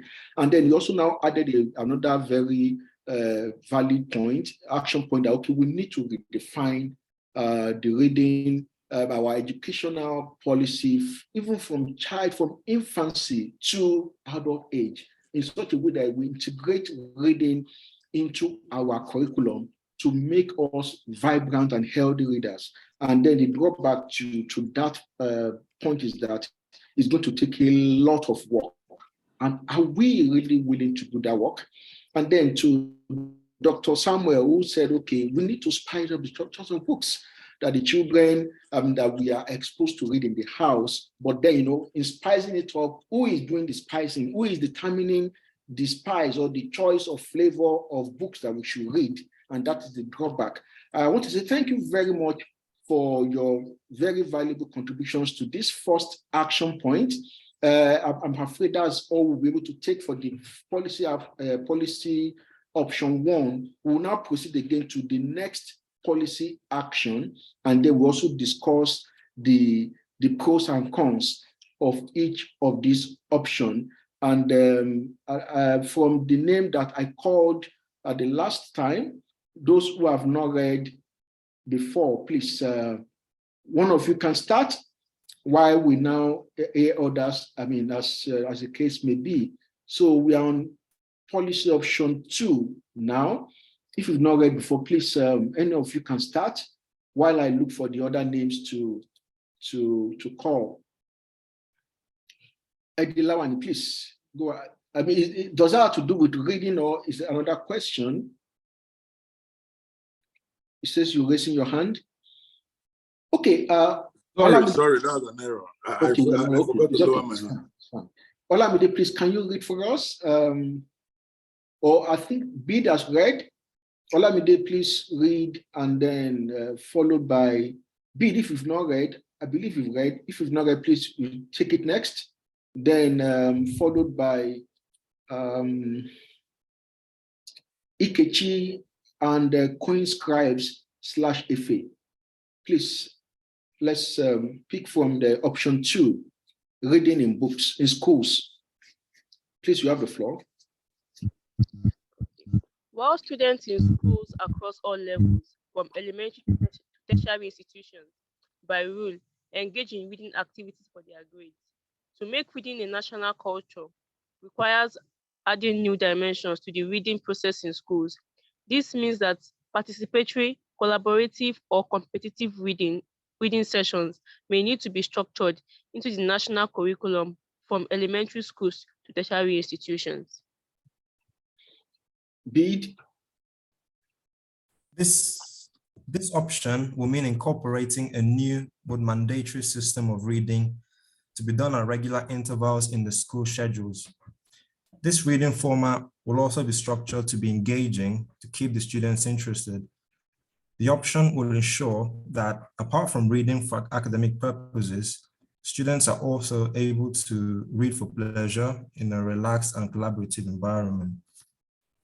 Okay, thank you. Who's the next person?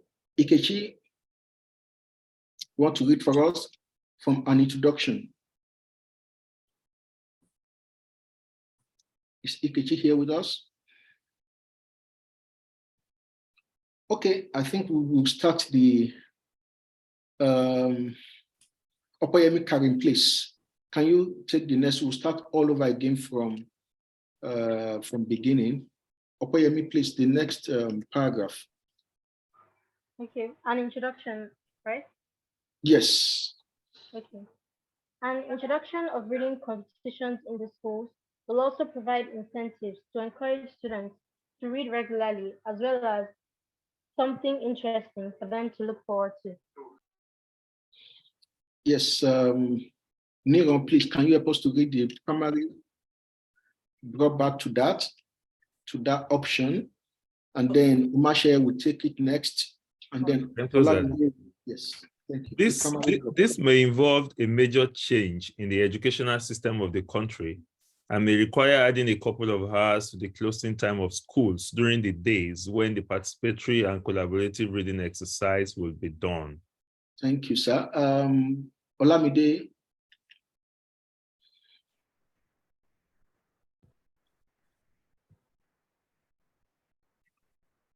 Okay, if he's not here, Dr. Samuel Ukere, please. Can you read the action and drawback? The actions and drawbacks. Yes. Should set apart days of in collaborative reading exercise. The drawback. Secondary and tertiary schools. In secondary and tertiary schools, time devoted to reading science, technology, engineering, and arts design, which provides economic value than literacy skills. Thank you. Olamide, did you hear me? Yes, we hear you. Olamide, please, the next action and the drawback. Okay, schools should organize interclass reading competitions for the students. Drawback, all the students may not be involved except for those who have been actively reading. Okay, thank you. Lukman.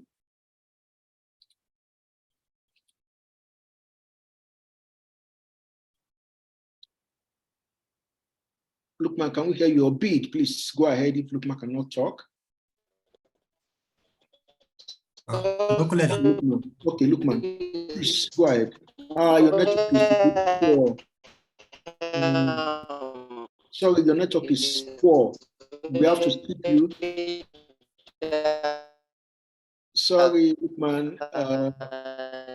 Beat, please read that action and go back.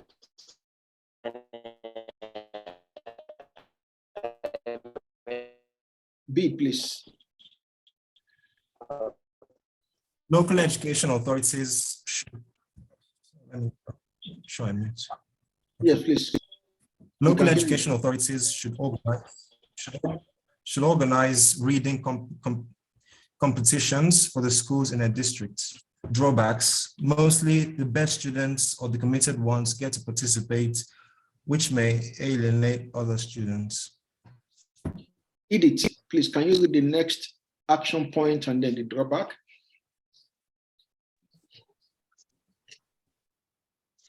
Local education authorities should organize reading competitions for the schools in their district. Drawback: mostly the best students or the committed ones get to participate, which may alienate other students. Thank you very much. Is there any other action that can be done at the school level to encourage reading? And what are the drawbacks to those actions? And if any of you have any response to the actions, please feel free to indicate by raising your hand. And then once you're recognized, then you can hear your opinion.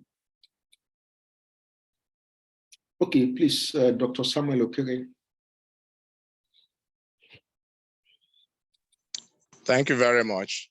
I am looking at the challenge. I can't remember exactly the very point today, but it cuts across where we are looking at introducing reading in some of the days, and it will affect the closing time for school and all that. Yes.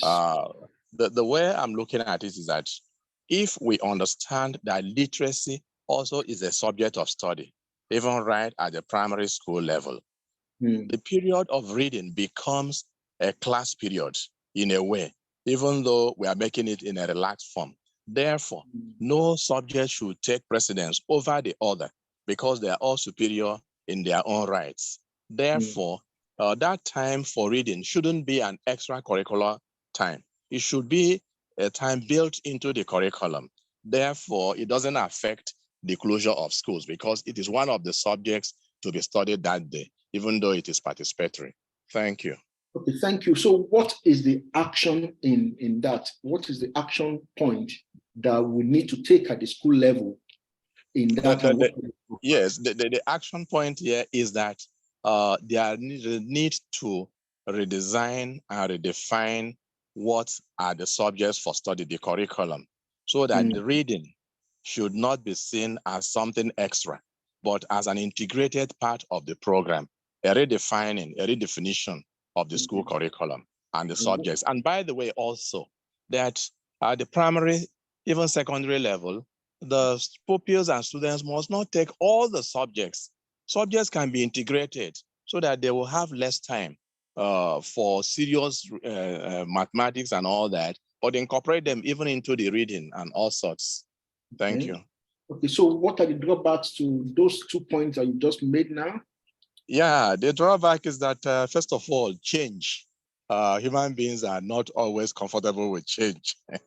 There's going to be a lot of resistance, even from the planners of the curriculum themselves. If they don't key into what we are saying here, there's going to be a change. But over time, and with enough articulation of the need for a new curriculum, a redefinition of curriculum, I think it can pass through.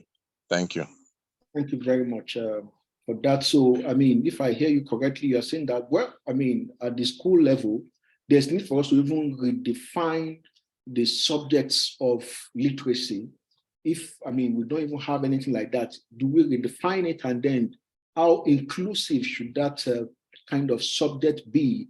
And you're also campaigning that we should reduce some of the subjects that they are teaching in the schools so that we can focus on the core ones, which are the STEM, the maths, English, mathematics, and engineering, design, and then also now embed reading literacy, which is also very fundamental to all of them in our curriculum. But the drawback is that change is the drawback from the two points, because people naturally don't always respond to change, and we resist it until maybe we are forced to accept it. So thank you. I hope did I capture your points correctly? Very well. You have made it very clear, very explicit. Thank you. Do you have any other? Okay, Eddie, yes. I can see your hand is up. Okay. After Eddie, please. Pardon. Okay. I think the icon is a bit dull on the background. So sorry, Eddie. No, sorry. Okay. Because I'm true to my complexion, so. Okay, so that's fine. Okay, please, Eddie, please, you have the floor. Okay. When we picked up the issue now about mathematics and other subjects, I think again, we are sliding into equating reading to like literary books. Because when they say the time spent on, which again comes to definition of our focus. If you say time spent on reading, takes away from mathematics and other subjects. In other words, you are saying that you don't read mathematics. So it looks like in our subconscious, reading is being interpreted only literary, like reading novels, reading books, and yeah. So reading is a tool of learning. So we should be looking more, emphasis should be more on learning. Reading is part of the process of learning. You are taught, you listen, and then you read up, and then you learn from what you read. And then there's the aspect of comprehension that you are reading. So people say, I read X number of books in a year. That might be just literary books. Again, it could also be, in quote, educational books like physics, biology, or whatever. When we're in secondary school, there was a guy who was fond of memorizing, we call it cramming, memorizing physics, chemistry, and we'll all be like, wow, are we in the same school? Are we in the same class? But guess what? When we finished school, he failed. So, because once you ask a question that is different from how he expected to be asked, he couldn't comprehend to redirect his mind to say, this question has been asked differently from front to back. So comprehension is the major problem here. So we say reading is a tool for learning, for us to be able to get comprehension. You read mathematics, you read physics, you read every other thing. So let's not confuse that. So I would say here, emphasis should be on improving the standard of education. How do you do that? Quality of the teachers. If you have bad teachers, the children will just be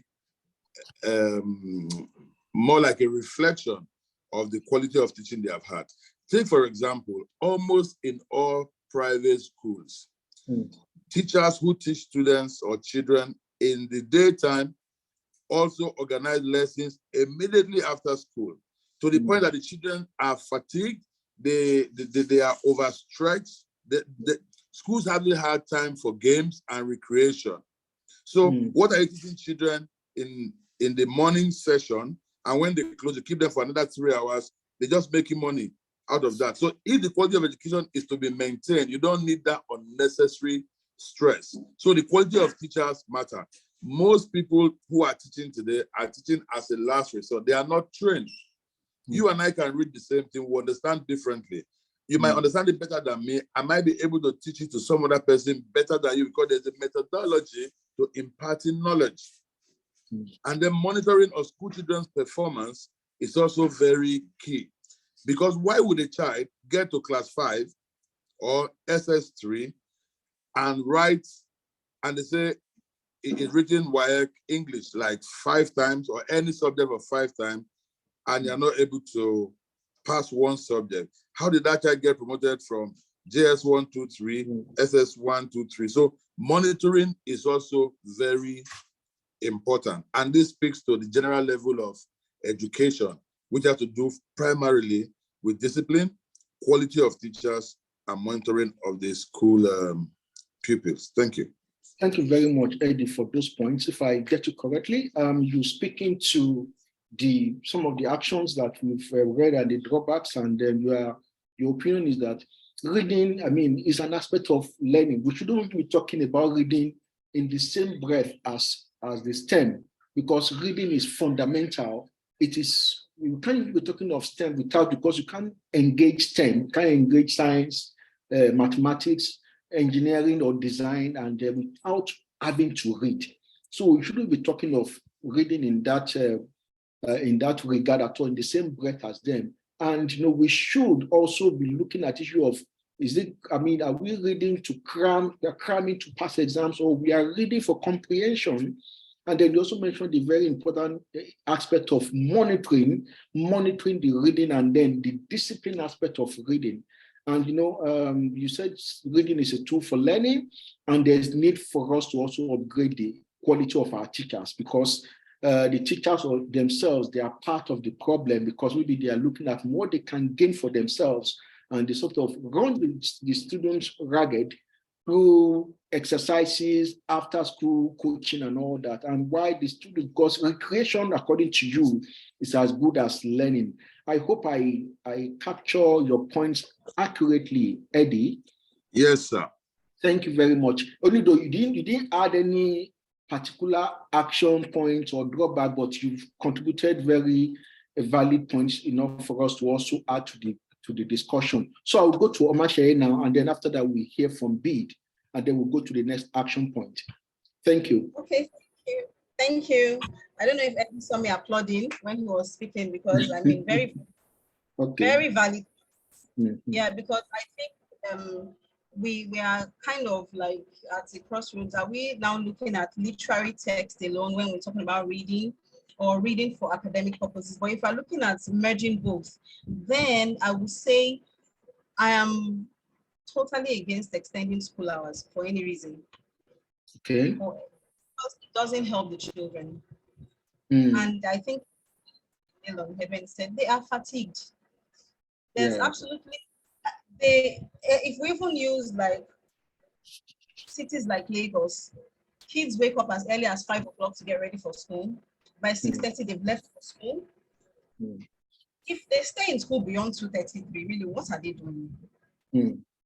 As they get older, and then they have the capacity to stay longer, and then they are joining literary clubs, that's fantastic. It's a literary club.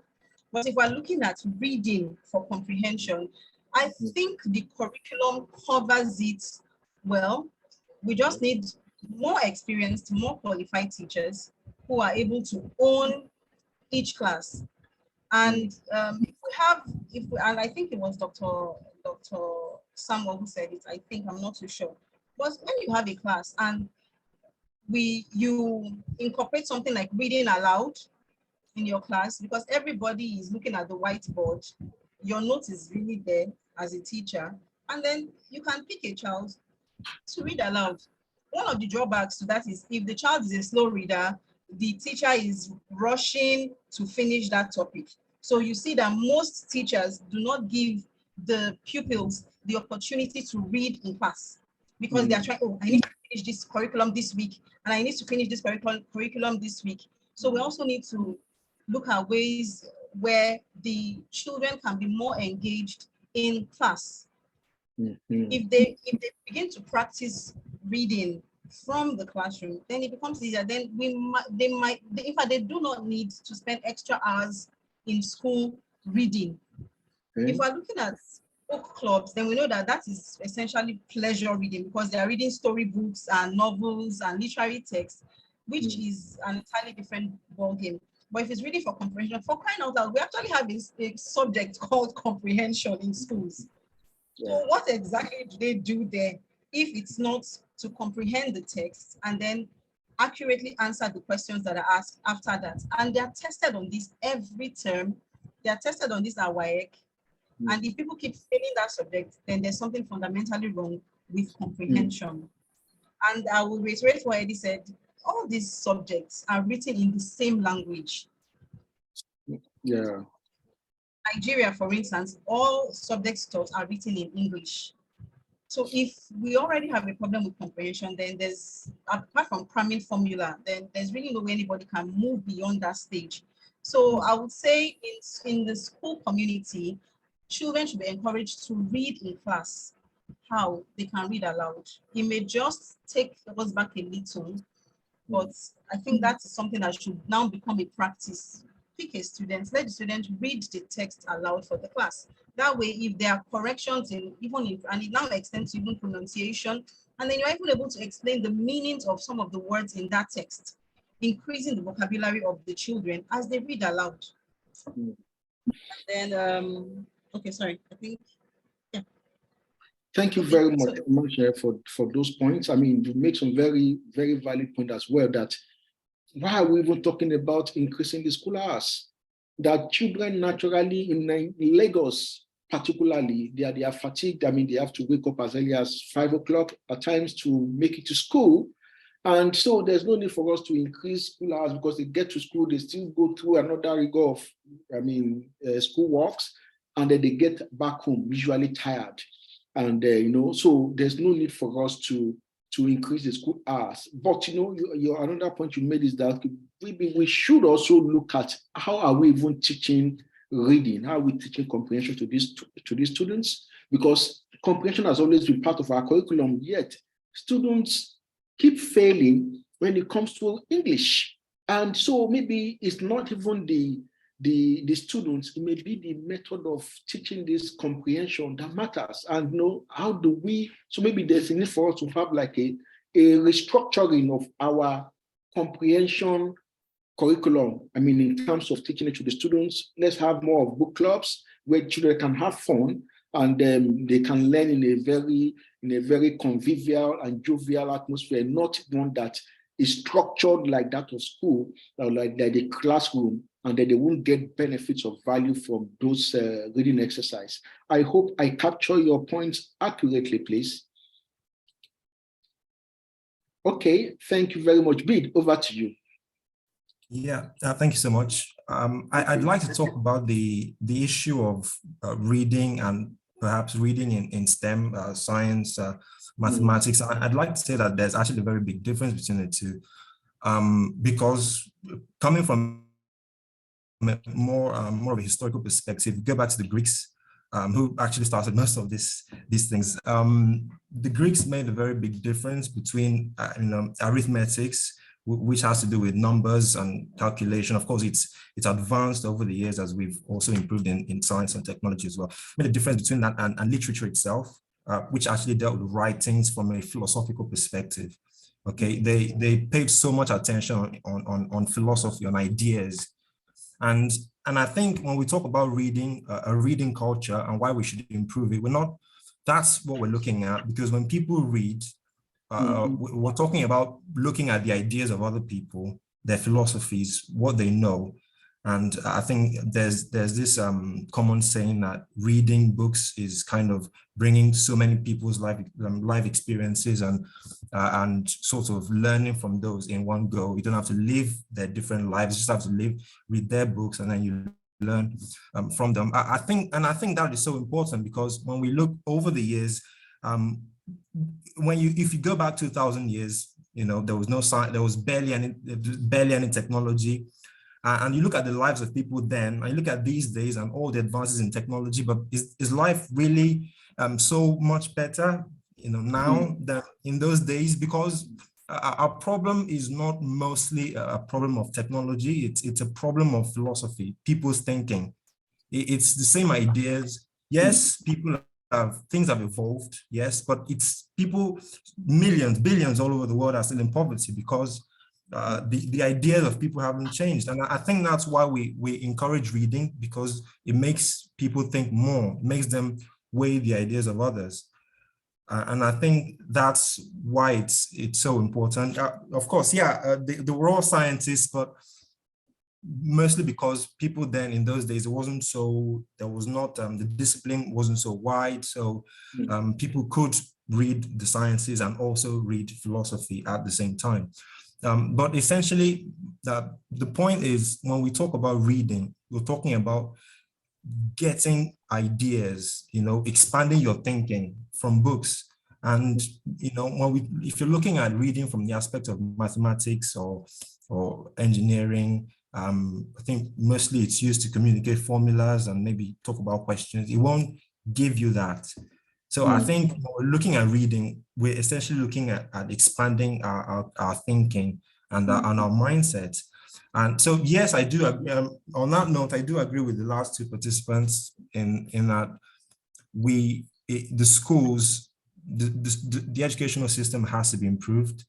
But I don't think it's actually too much of an overhaul as we think. If we emphasize the importance of reading, like we said, school start at 8:30 and go stretch on to 2:30, we can definitely find an hour or two there every day to bring reading in. And if we make it if we emphasize it, and for instance, we could introduce books. Students have to read, and then they write book reports.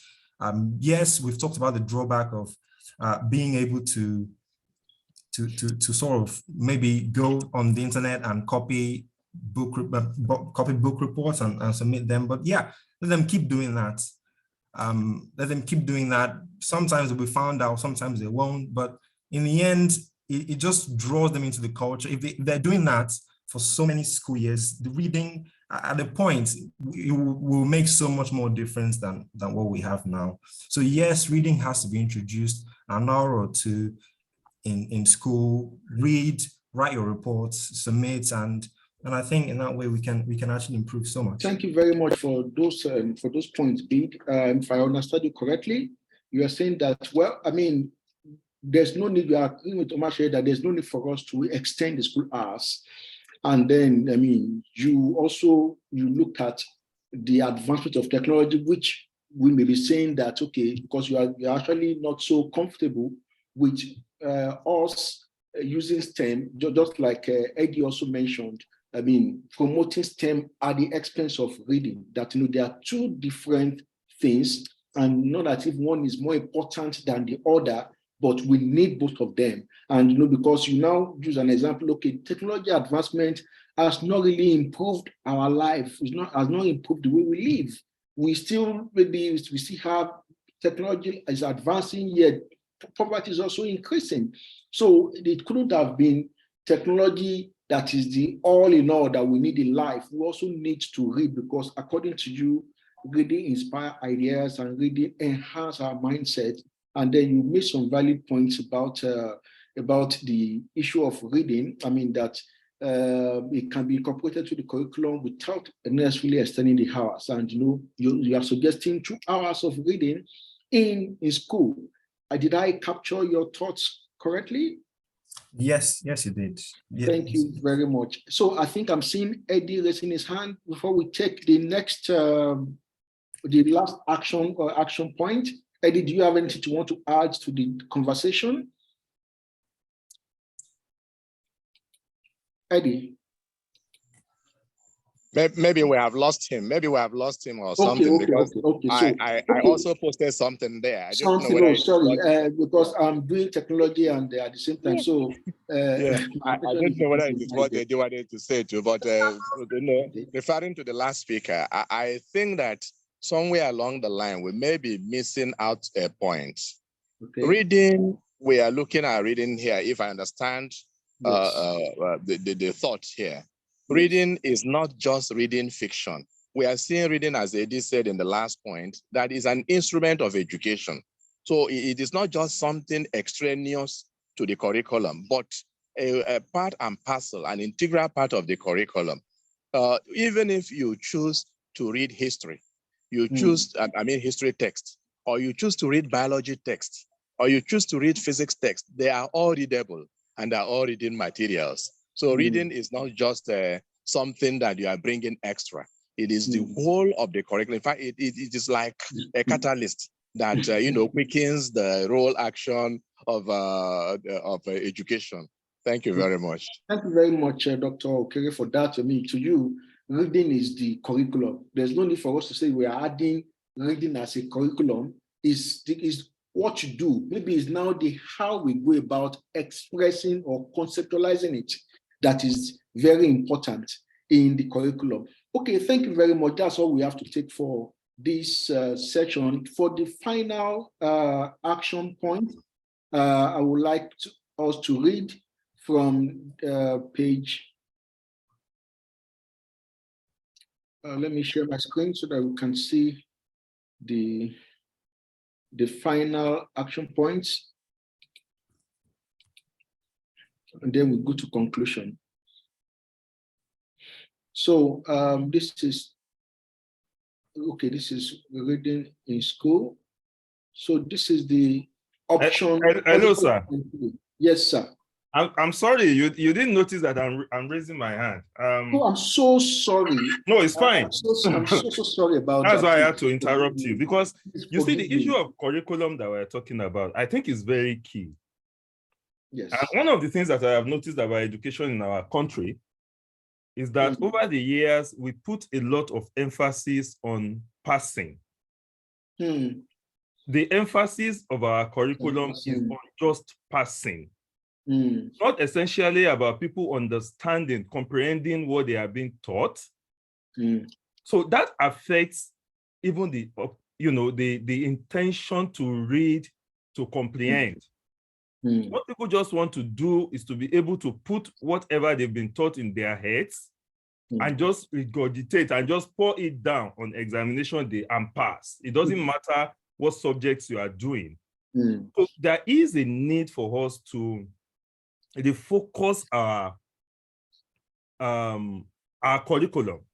There's a video that has been circulating on social media of recent about the Minister of Education in Ghana.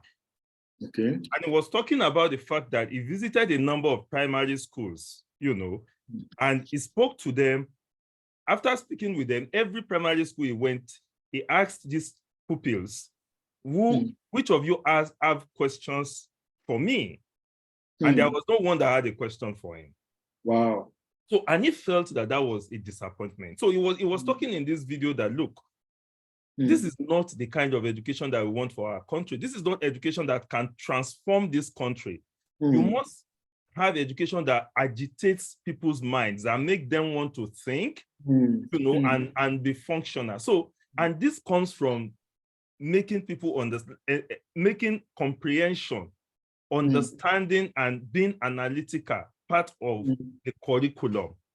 So when we are talking about curriculum, it's a very critical thing. But the problem is that it is not about putting reading in the curriculum. It is about refocusing our curriculum to see that even when people do not pass exams, what is important to us is that they have an idea of what we are teaching them and that they can put those things to functional use. That's just what I thought I should contribute. Thank you very much for that, sir. I mean, that's a very, very, very valid point. I know Ghana is just next door to us, and if that kind of development can happen in Ghana, you can imagine what it would be the case in Nigeria as well, that has maybe times 100 the population of Ghana.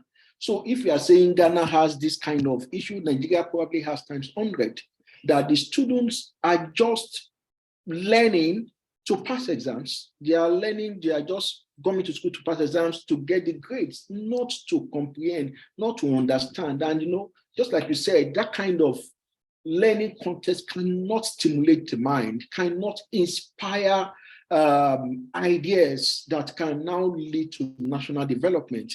And thank you very much. I hope we'll have the same conversation in Nigeria, or the same experience being replicated, where the Minister of Education can go to schools and start to engage the students. Because the last I read from the Minister of Education himself is that he said he admitted publicly that they have failed. He has failed in his 8 years as Ministry of Education in Nigeria.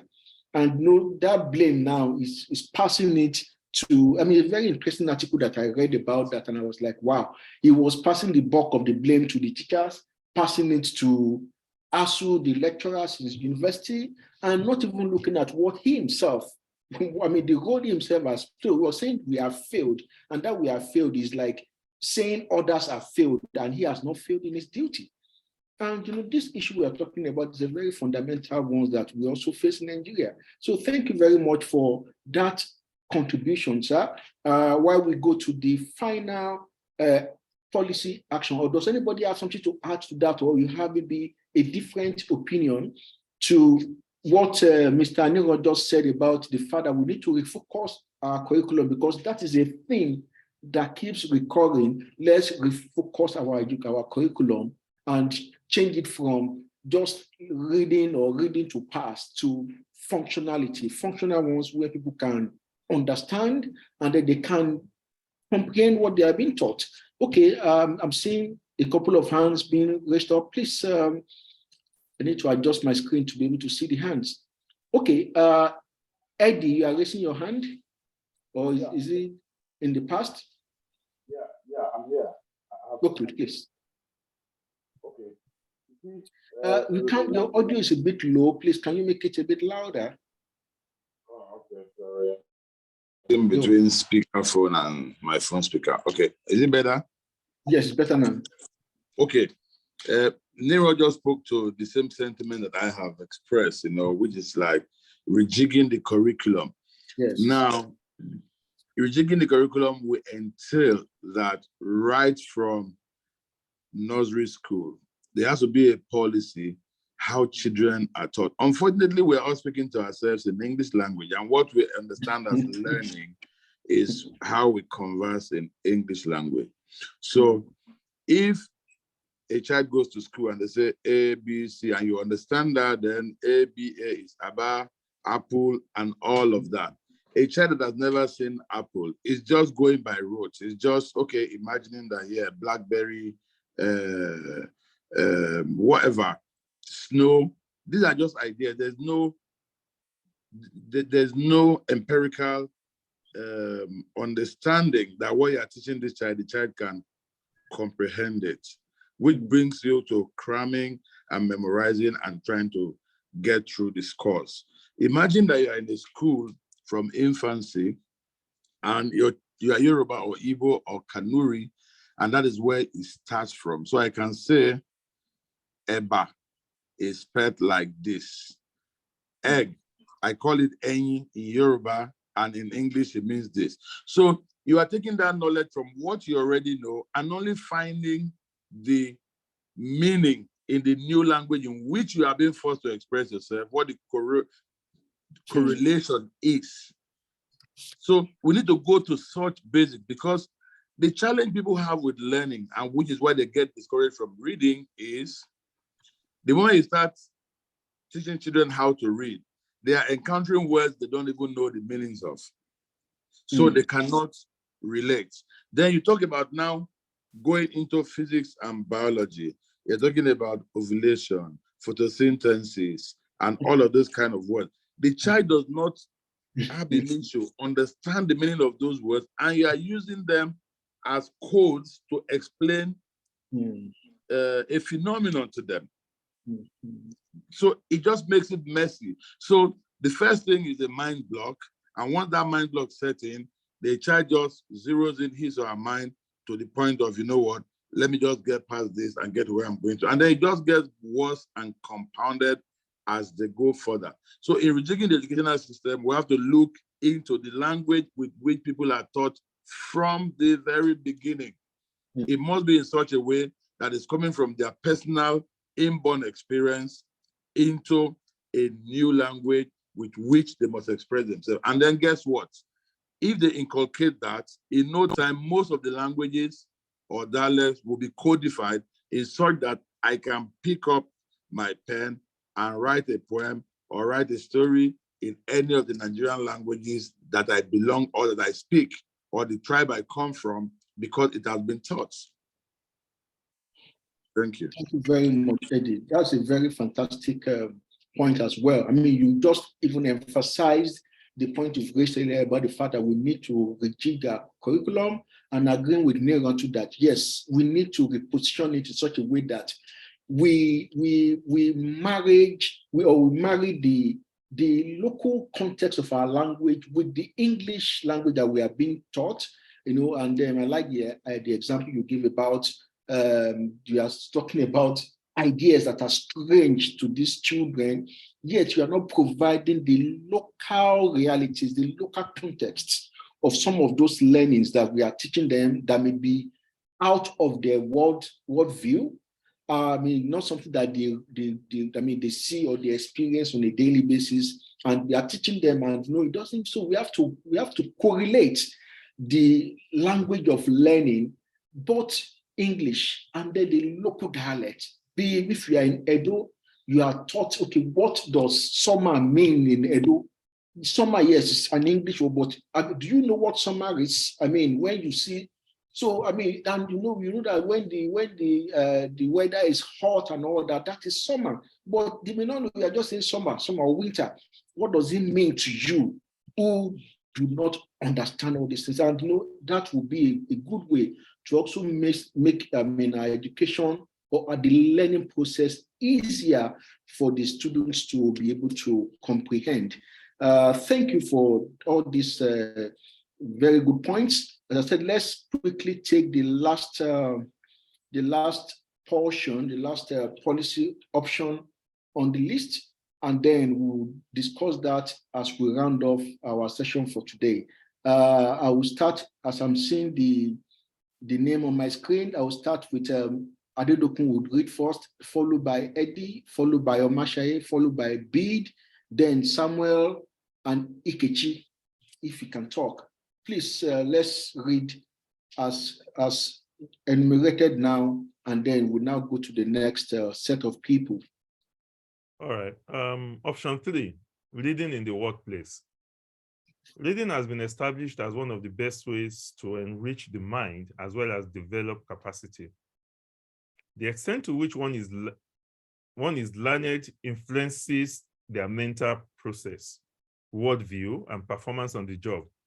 Therefore, it is safe to argue that office reading will improve to be a win-win for both the personnel and their organizations.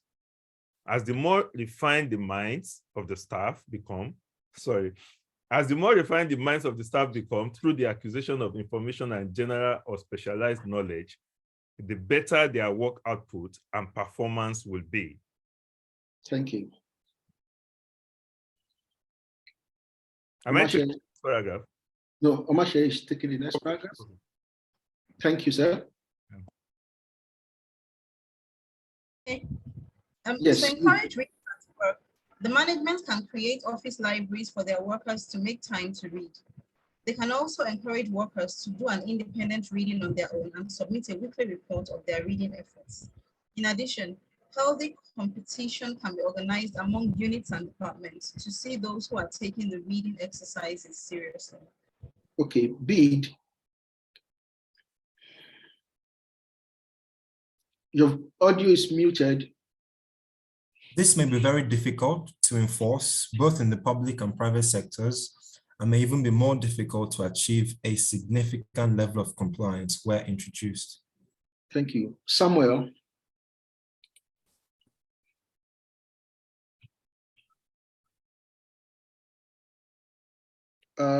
Is Dr. Samuel Okere here with us? Very well, very well. Sorry, I didn't know I muted myself. Okay. Yes. Many small businesses may have the constraints of space to use for office libraries. They may also lack the budget to buy books to stock up the libraries. Thank you. Ikechi, can you talk now so that we hear you? You want to read the action, the first action, and then the drawbacks for that action. Otherwise, we pass and we call the next person. Olamide, please. And then followed by Okoyemi, Aisha, and Eddie, as the space permits.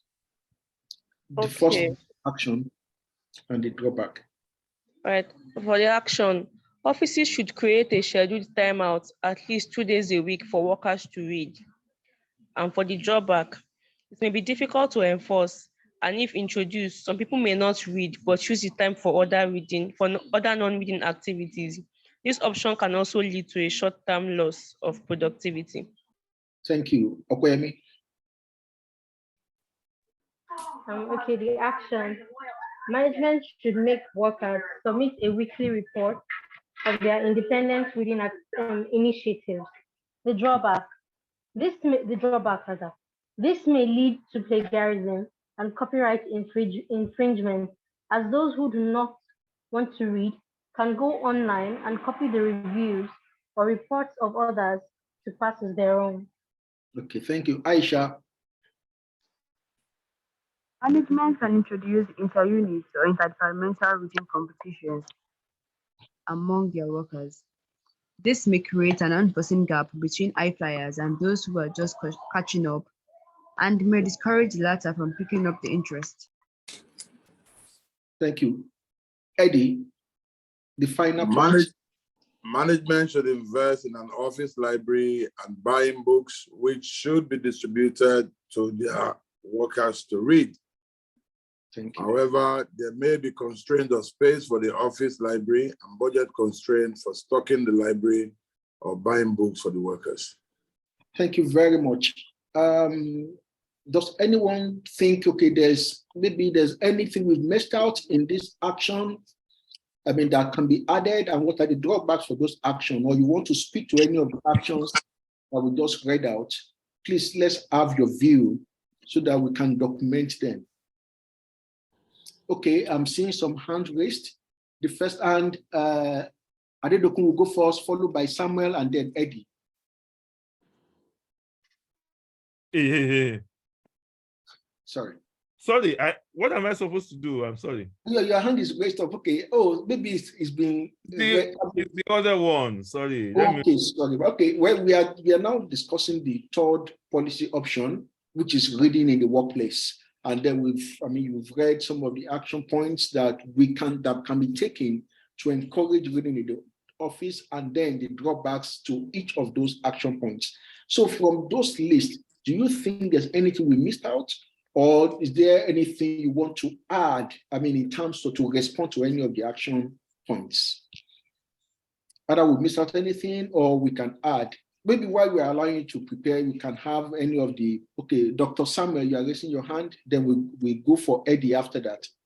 All right, thank you very much. Mine is a question, because I come from an educational institution that already has an existing library. And everything said here looks like a slap on my system. So now that we already have a functional library that is looking for who to use it, and people go there only when they want to pass exams, what advice do you have for us? How do we? That's a very good question for the gentlemen and gentle ladies here to respond to, please. Who has an answer to Dr. Okere's question? In his office, there's already a functional library. So now we're talking in terms of people only go there for when they want to pass exams. What do we do? What are your suggestions for him? I don't know if Eddie, okay, Neron is raising his hand now, so maybe we can respond to that, and then we can take Eddie. Or if any other person has any other thing to say, please. Mr. Neron, over to you, sir. I think that there's a stage in people's lives that it's too difficult to get them to change. That's why I think the attitude of the average Nigerian to reading is a function of the upbringing that most of us had. So if you teach in some higher institution or something, my suggestion would be that you should spoon feed your students less. You should make your students search for knowledge. The fact that a lecturer comes into the class and dictates notes, and explains everything to you and all of that, it takes away the desire for research from students. And if students don't have the cravings, they don't have the need to search for knowledge by themselves, it's going to be difficult for you to get them to read, because their orientation from the outset is that just pass. So I think that one of the things we need to begin to teach people is to make them is to reduce the level of information. Let them search for information themselves. Let them think. Give them the incentive to search for that knowledge. So it is not just because they want to pass, it is that they even want to understand the things that you are teaching them. For instance, instead of coming to class and giving students notes, give them materials to go and read, and then come to discuss with you in class the next session, you will see that every one of them will read it. And by the time they come back, you are sharing knowledge. They will understand these things better that way. But we don't teach, we don't go to school that way in Nigeria. So I think that we need to, even if, I mean, students who are still in school, immaterial of the level of education that they are, we need to begin to think about this way, you know, of bringing our students up. As for people in the workplace, to be honest with you, for some of people in the workplace, it is too late. There is really nothing you can do. Just like one of the items here said, even if you give them time to go and read, they will do something else. Because reading is not their habit from the beginning. And you can't, there is a time that it's too late to bend a fish. You know, so I mean that's my opinion, you know. Thank you very much. If I understand you correctly, in response, I think they're saying there's no hope again. No.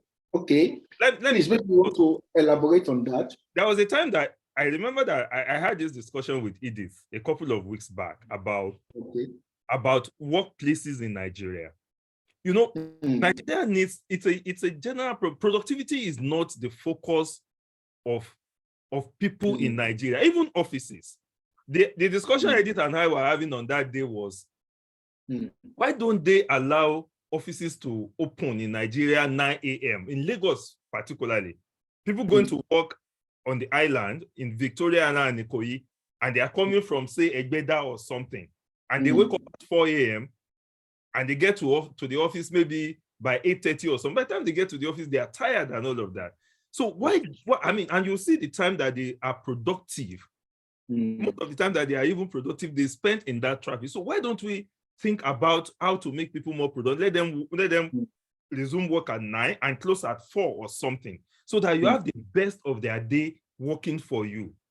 So organizations themselves in Nigeria need to understand that when people read, it adds to the development of the organization.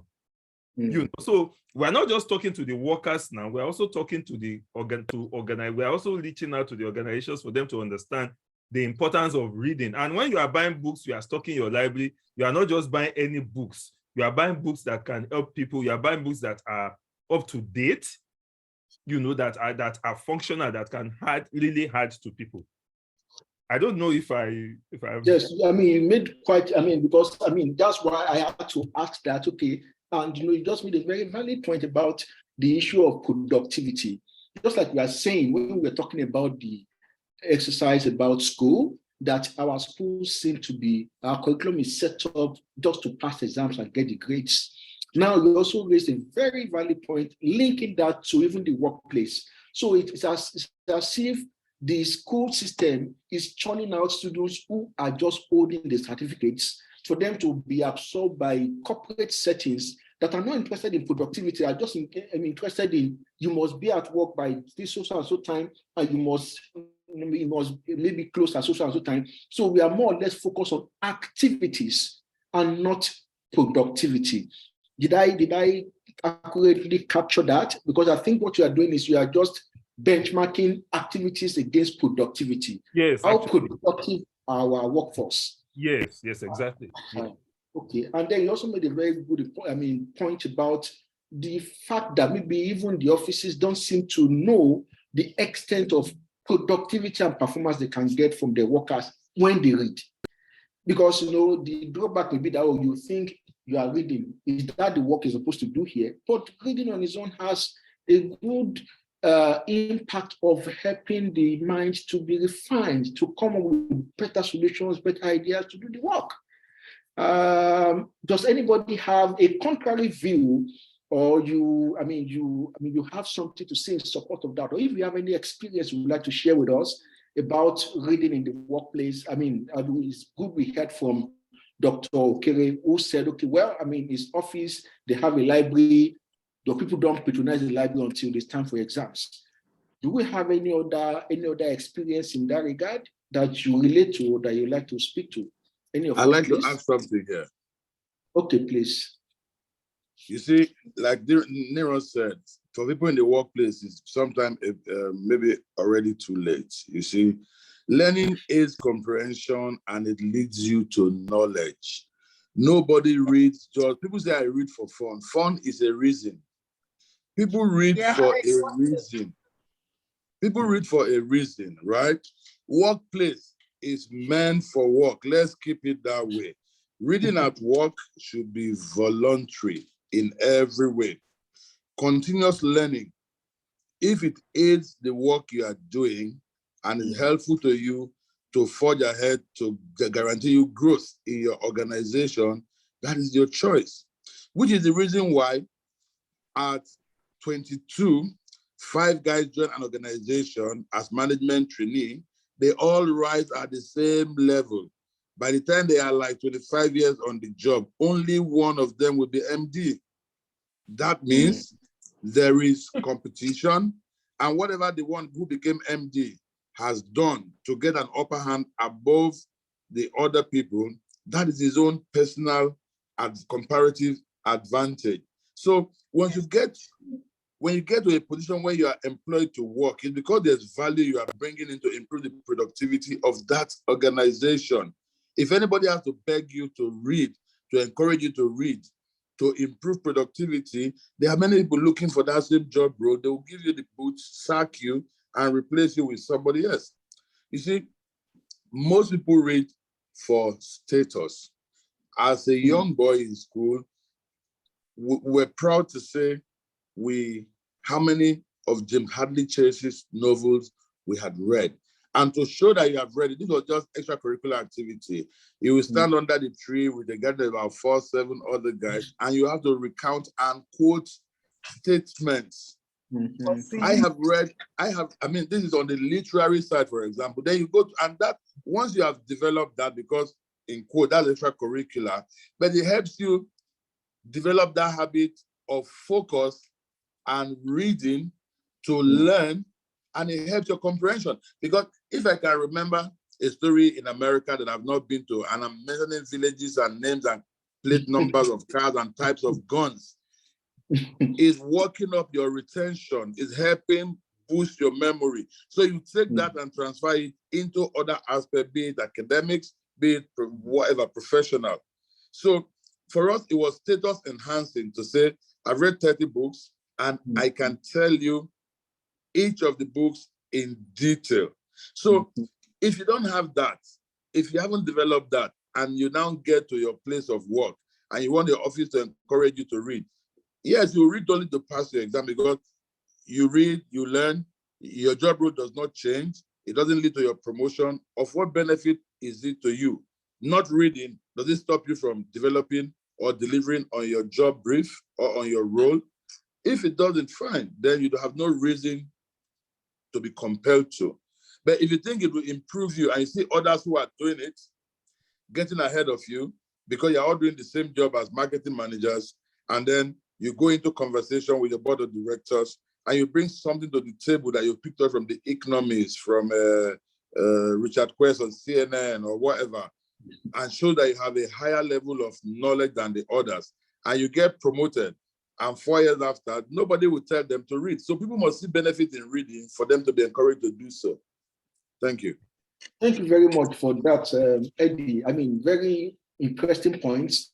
Though I was like, okay, are you saying, I mean, people should not read at work? But, you know, by the time you concluded, you've actually just added a very unique aspect to read, that maybe where in as much as it should be voluntary, the result should speak for itself. When you see your mate who is reading and is advancing in terms of their career, and you that you are not reading, you are just on one spot, and then at some point you are now, I mean, you are now a subordinate to those people, that will spur you to read. But don't you think the work, maybe those who are also at the management level should also help the lower cadre workers to see the importance of reading? I mean, so that it's not just, okay, let them see the difference, because people may not even notice, just like somebody has said, and the other person emphasized that, hey, people may not even change.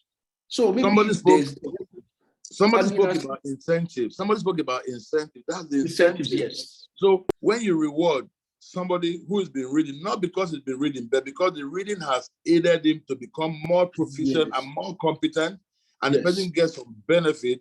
The person that wants to have those same benefits now knows what to do. But what if they don't even observe? That is the thing. What if they don't even observe that is the reading that has gotten this person the reward, the promotion? No. By the time you get to the age of being employed to work, you have your job role and job description, and from time to time you're brief. So if you're having difficulties, it will either mean you are not qualified. Some people enter some jobs not really qualified or without the relevant necessary experience, but because they do continuous development through reading for learning. I keep emphasizing there's a difference between reading and reading for learning. Through reading for learning, your productivity and your competence level is enhanced.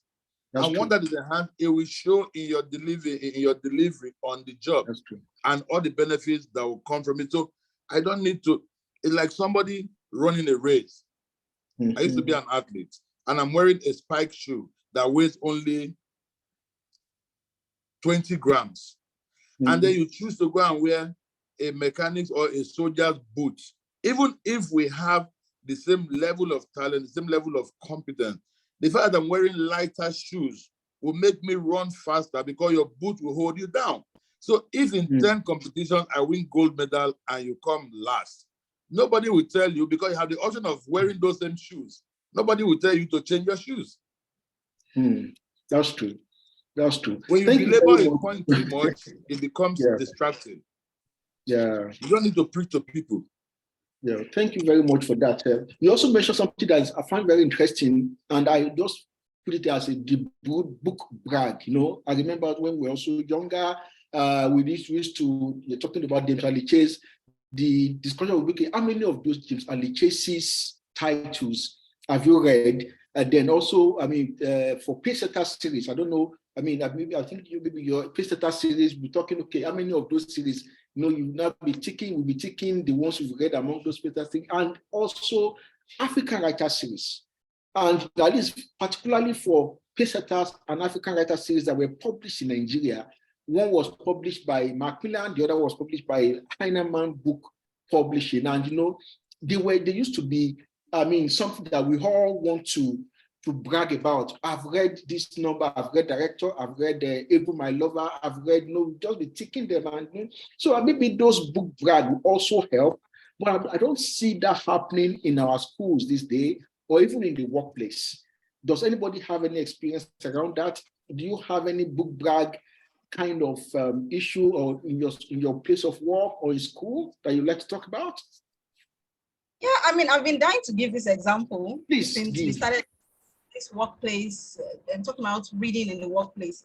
And I think it has more to do with the kind of environment that was cultivated in that particular workplace. I'm talking about RW Consult, where at the beginning of the day, you know, we come together, not just to pray, but somebody would like give a pep talk. We used to call it pep talk those days. And you know, for you to deliver, and it was, I think it wasn't like people talked about like, oh no, I want my pep talk to be smashing, but everybody wanted to give a smashing pep talk, you know, because at the end of the day, you want your pep talk to be the one that everybody remembers by the end of the week, you know, that that pep talk was really smashing. So you have to read. You have to read. You okay, today I want to talk about doing right, and then you just start rambling.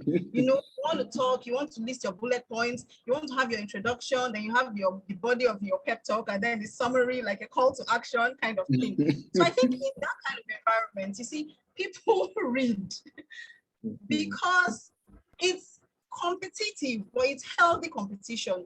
So in a workplace where there's healthy competition, I think that you find that people read, not because there's a policy by management for you to read. It's more like an indirect way of encouraging reading. And I think for this section, that's the part that relates to workplace, that's the best way to approach it. It's got to be indirect. Management cannot just bring up a policy and say, okay, see, we're going to get a library, we're going to buy 100 books, and you must read. Nobody's going to read. Thank you very much, because, yeah, please continue. Yeah, people are going to lie that they read. But where there's healthy competition, I think you will find that. Another thing that I want to talk about that same company was, there was always curiosity. Like there was this pep talk that a colleague of mine gave, and he was talking about a book, Outliers. After that pep talk, everybody, in fact, we all shared the digital copy of that book. And then we decided, okay, every week we're going to read a chapter. And then we'll pick a day that we'll talk about it. Because the way he the way he summarized the book was so good. So if you have quality people, even the people that are lagging behind will want to step up. If they don't step up, I think like Eddie, right? I mean, they'll just be brushed aside. They will lose the job. And then people who are interested in retaining or in getting those jobs will take their place. It's as simple as that. I don't think, and I think I'm going to pick what Mr. Nira said, I don't think this is an era, for spoon feeding. If we can develop curiosity, if there's that healthy competition, you will see that people will read. And then for workplace, again, I also said professional development, because, I mean, it's workplace. We can't deny that some of the reading will be related to professional development. If professional development is rewarded, more people will want to do that. And then by virtue of that, I think they will read. Except they will get someone to write the exams. I don't know. I'm not saying, but it should encourage.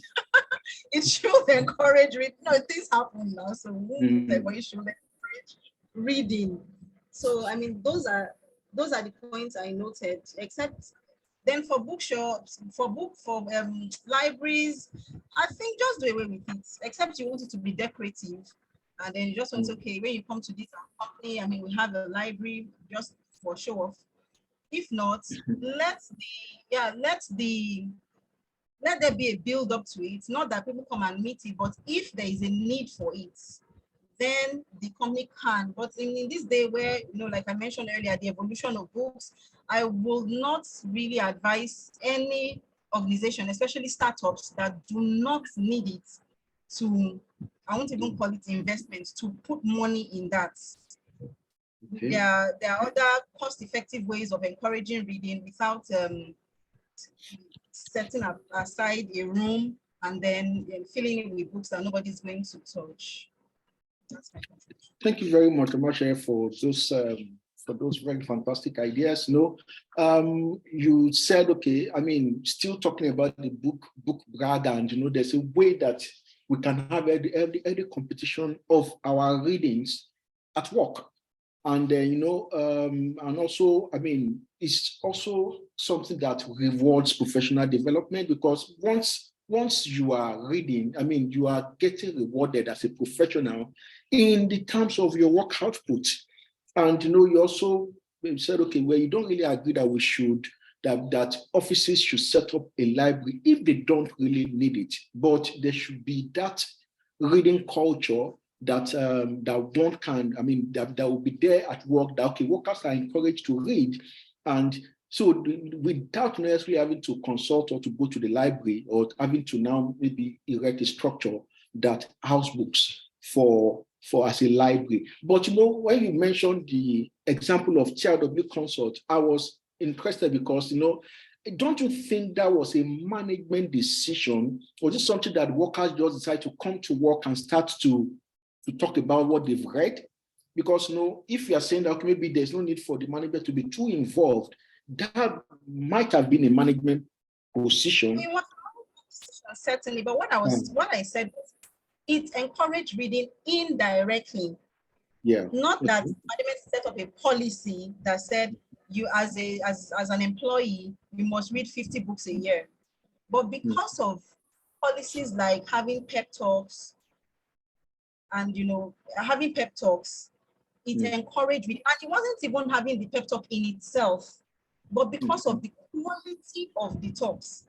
Because people could have just come out and then just, I beg, Jerry, let me just say whatever I want to say. But because, I mean, you come out some days, and when the person has finished delivering, it's like your brain is about to explode with information. No, I just have to step up my game.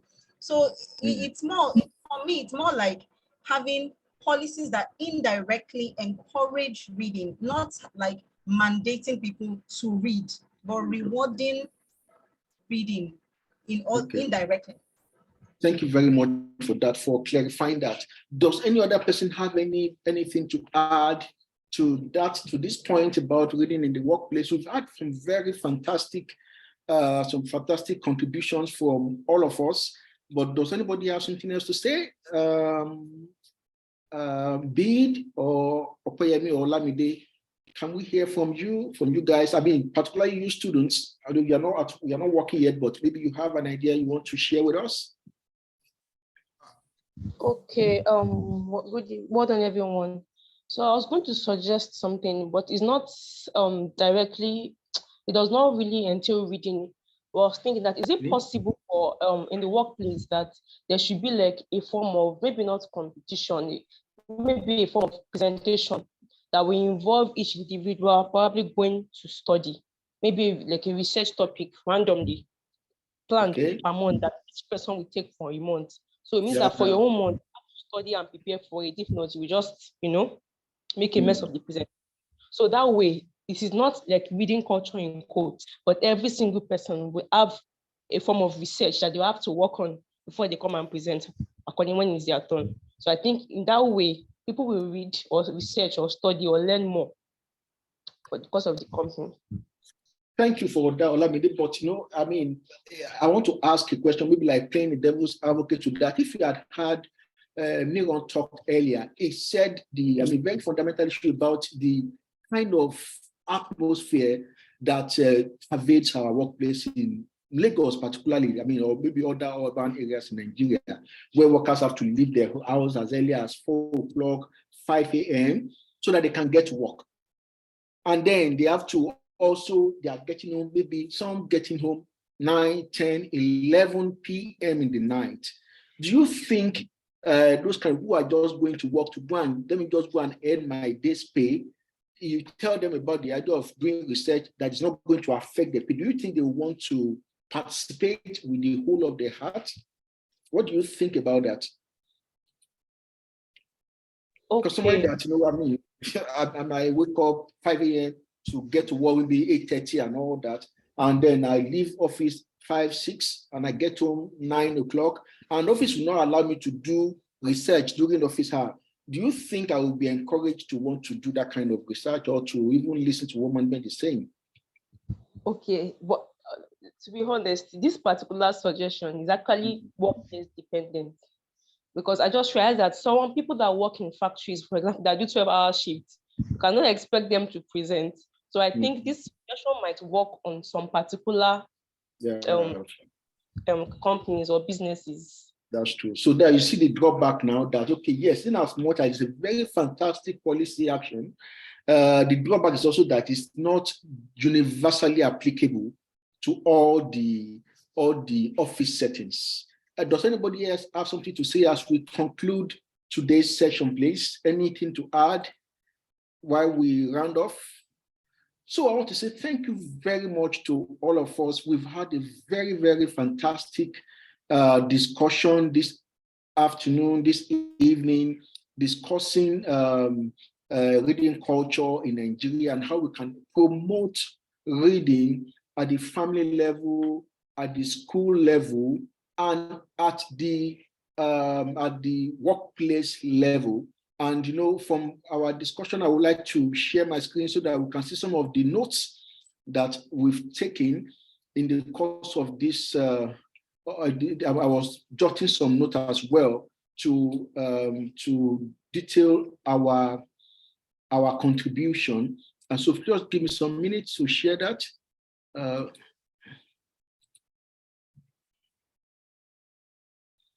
Okay, I've seen it. So when we're talking about the background information, some of the things that I was able to note during our conversation include, in terms of values, people don't like to be forced to read. I mean, that's when we're talking about even children. People don't like to be forced to read generally, and reading is reading. We shouldn't, no matter the platform, that's what we're still talking about, the concept of reading. So either we are reading online, we are reading offline, we are reading printed work, we are reading we are hearing audiobook, reading is reading. So it's the actual fact of reading that matters. They will also talk about the value of intentionality versus distraction when we need to do the reading. Then, I mean, somebody can read over, I mean, that's another thing that came out. Somebody can read over 200 books in a year. And one of us mentioned that, and that was a personal experience. And then it also now inspired her to now even start to do the same. Maybe she's not even doing 200, but she can read, because this person can do 200. I can do maybe 100 in a year. And that is a good way to inspire reading. Then, I mean, we also talked about the cultural roots and philosophy of language to aid reading exercise, because if we are talking reading and we are not dealing with the fundamental issues of culture and then the philosophy of our language, we may not be able to make much progress as far as promoting a reading culture is concerned. Then we also talk about copy notes. I mean, in a way that, okay, I mean, school used to enforce, I mean, students who learn in an LMS system to be able to read. And then, somebody also mentioned that the book has gone through an evolution from the way we used to know to what it is now, because we now see book, we consume book in multifarious formats. Then talking about the themes, we need to define what reading actually even is. Another person said that reading is now virtual. It is, I mean, we see soft copies of books.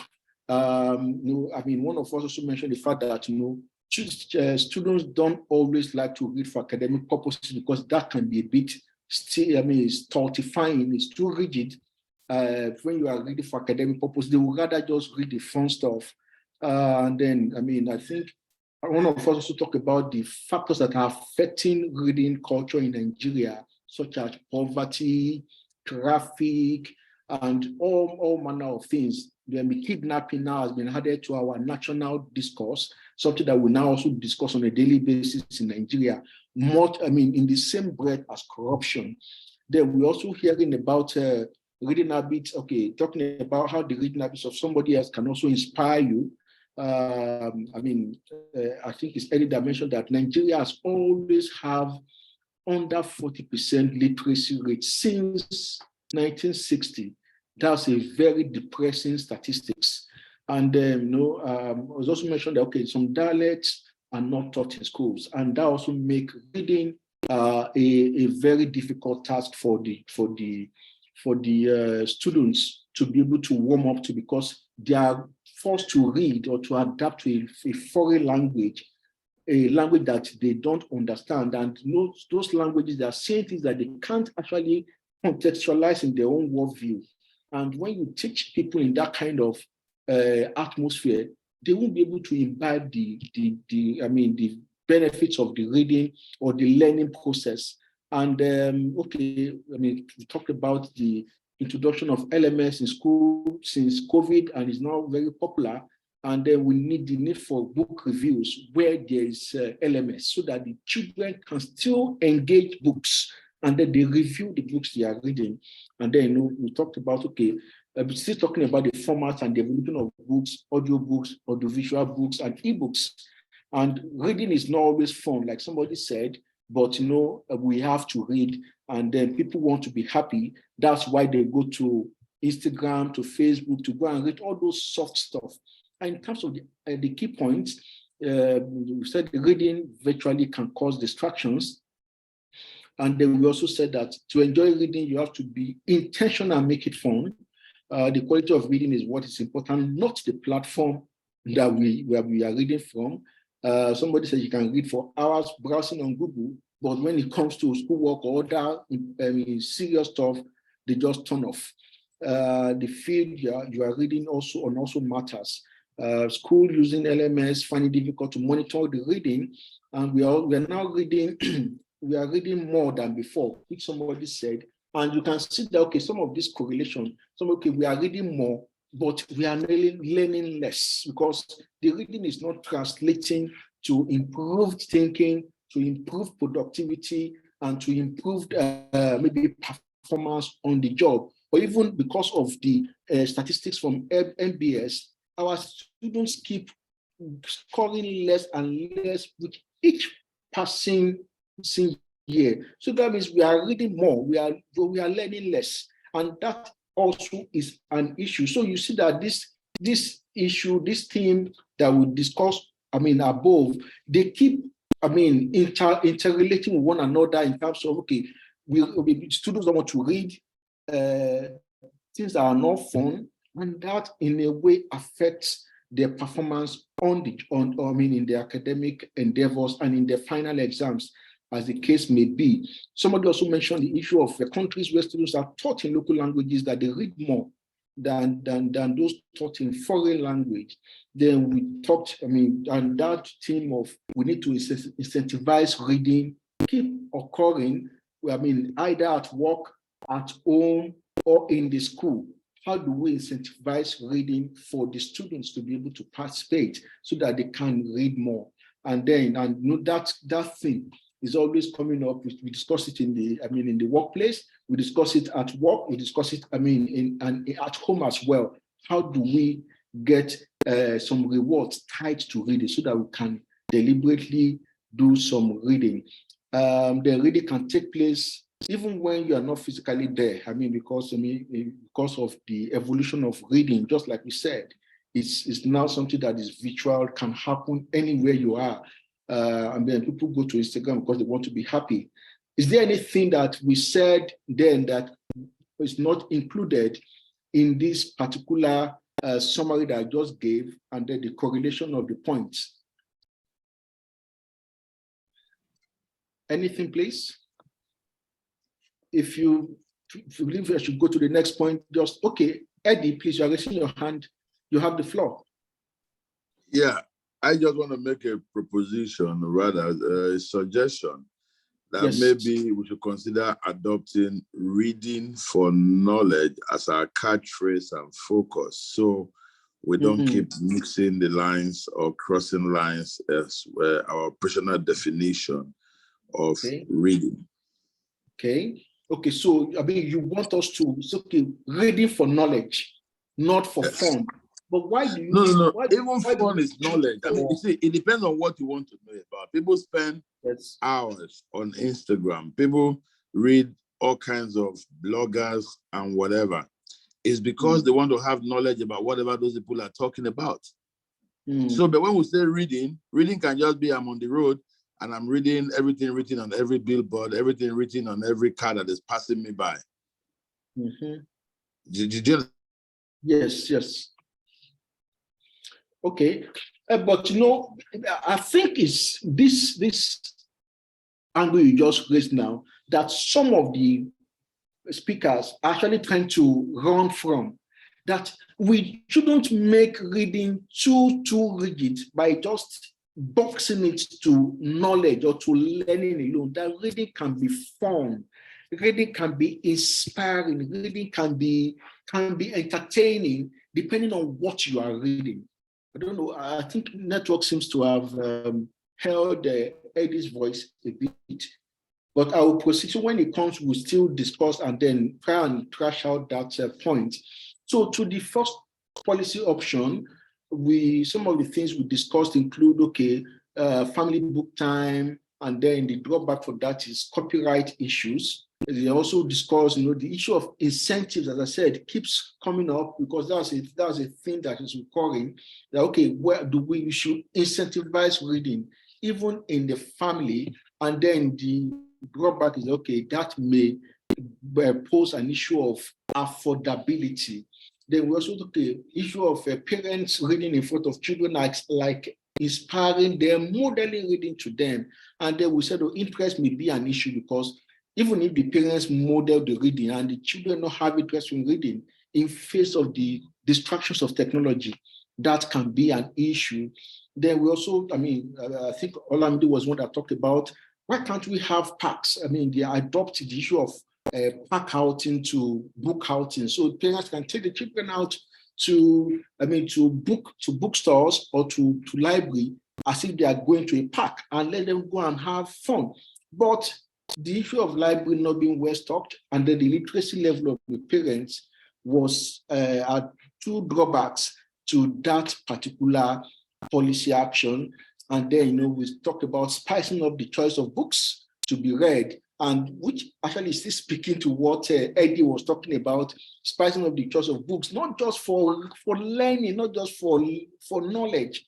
We should read just for this fun of it. I'm sure when you were reading James Hadley Chase, then Eddie, you were not reading it for knowledge, for academic purpose. You were reading it for fun, and those are actually, they've been proved to be the most the best way to actually encourage reading. When you're not reading to pass exams, you're not reading for a functional purpose, but just to have fun, to relax, to unwind. And then, you know, I mean, so we need to spice up the choice of books that we read. And then the drawback to that is that mandating even any choice of book at all can be undemocratic, because who is actually even choosing the choice of book that we want to read in the first place? And then we also talked about we need to redefine our education and reading structure right from infancy. And the drawback to that is that the amount of work that we need to do is like overhauling the whole educational infrastructure of Nigeria in such a way that will now encourage reading. In as much as we read, but you know, the fact that we have to now overhaul now deliberately factor reading into the curriculum may be work that our admins and our authorities may not want to really take on. And then that's for the option one. And then when we're talking about the option, before I proceed to option two, did I capture everything that was said then? Because these are just summaries of my own notes. Is there anything I missed out that any of us would like to add? Or Eddie, now that you're back, if you can hear, so that we can close that case about the end of reading, because we're saying that we should qualify the reading. Even when we're reading James Hadley Chase, we're reading for knowledge.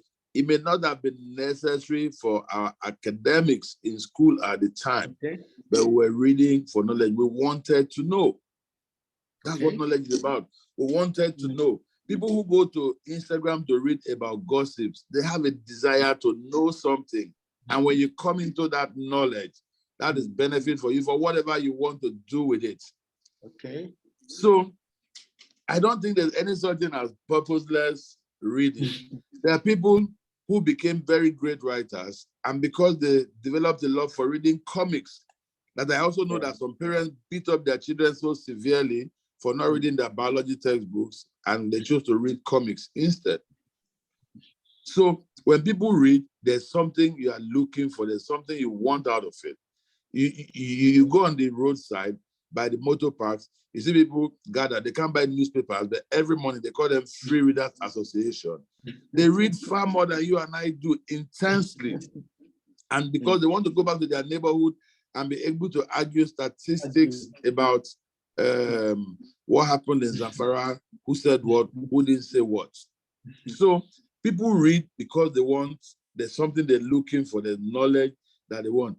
To you, it might be trivial, but again, it's up to the individual how you prioritize your scale of preference and your importance, what you consider important to you. So people read because they want to find out something, they want to know something, they want to be abreast of something. As a kid, I was so addicted to reading that album covers, I read album covers that 40 years after, I can still tell you who played drums on a Shalama record or who played guitar on a Michael Jackson record. The cover of the album, the CD inlay. I mean, that was how voracious, because I was just inquisitive. So people read because they want knowledge of something. We might not consider it as the most important from our own point of view. A father might not think a child reading James Hadley Chase when he has not finished reading his biology textbook as a wise choice. That will be from a parent's point of view, right? But the same father is not bothered that the child spends all his time reading the Holy Bible instead of reading his mathematics textbook. You see, it comes down to choice again and point of view. So my submission is that we do read for knowledge. Thank you very much for that. I mean, just like you're saying, I remember in school, they used to tell us that, in Africa, there's nothing like art for art's sake, that there's art does not exist in vacuum. And, there's always an inspiration for every piece of art. And then there's always a didactic element that is like the learning that you are trying to impart in terms of the art piece that you're working on. So, in that regard, I think, yes, you providing a very valid point that, yes, when we even read, we are reading to learn something, either passively or actively, either consciously or unconsciously. Does anybody have a contrary opinion to this, or you have something you want to add to what Eddie has just said or just shared with us?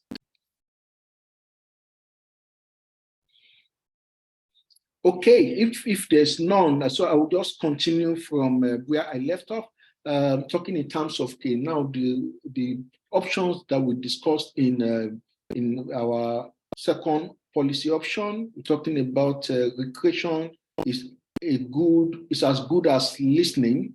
As learning. That yes, students should not be, and this is talking about reading at school. Students should not be overburdened with too many stuff to do, either schoolwork and all that, because and I think that's actually peculiar to Africa, because we still use the very old curriculum that we inherited from the colonial masters, and you see that children are piled with so much homework, schoolworks, and other things, and that doesn't really inspire learning. It just inspired them to want to just do the rat race at their own level. I have to submit this one, I have to submit that one, I have to submit that one. It's one of the cultural shocks that I actually experienced was when we moved to the UK, and I would just be asking my children, where is the schoolwork? They said they didn't give them any homework. I was like, how come? And it's now as if Nigeria is far better than the UK in terms of educational advancement. But the reading, the school atmosphere is totally different.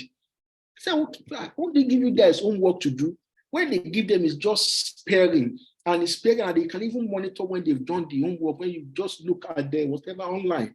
But in our own, the children are coming home, even as early as 2-year-old who are in kindergarten, they are being given homework. Who does that? Who is going to do the homework for the kindergarten? You wonder. So we should encourage our children, the school children, to also have recreation, because it's as good as learning.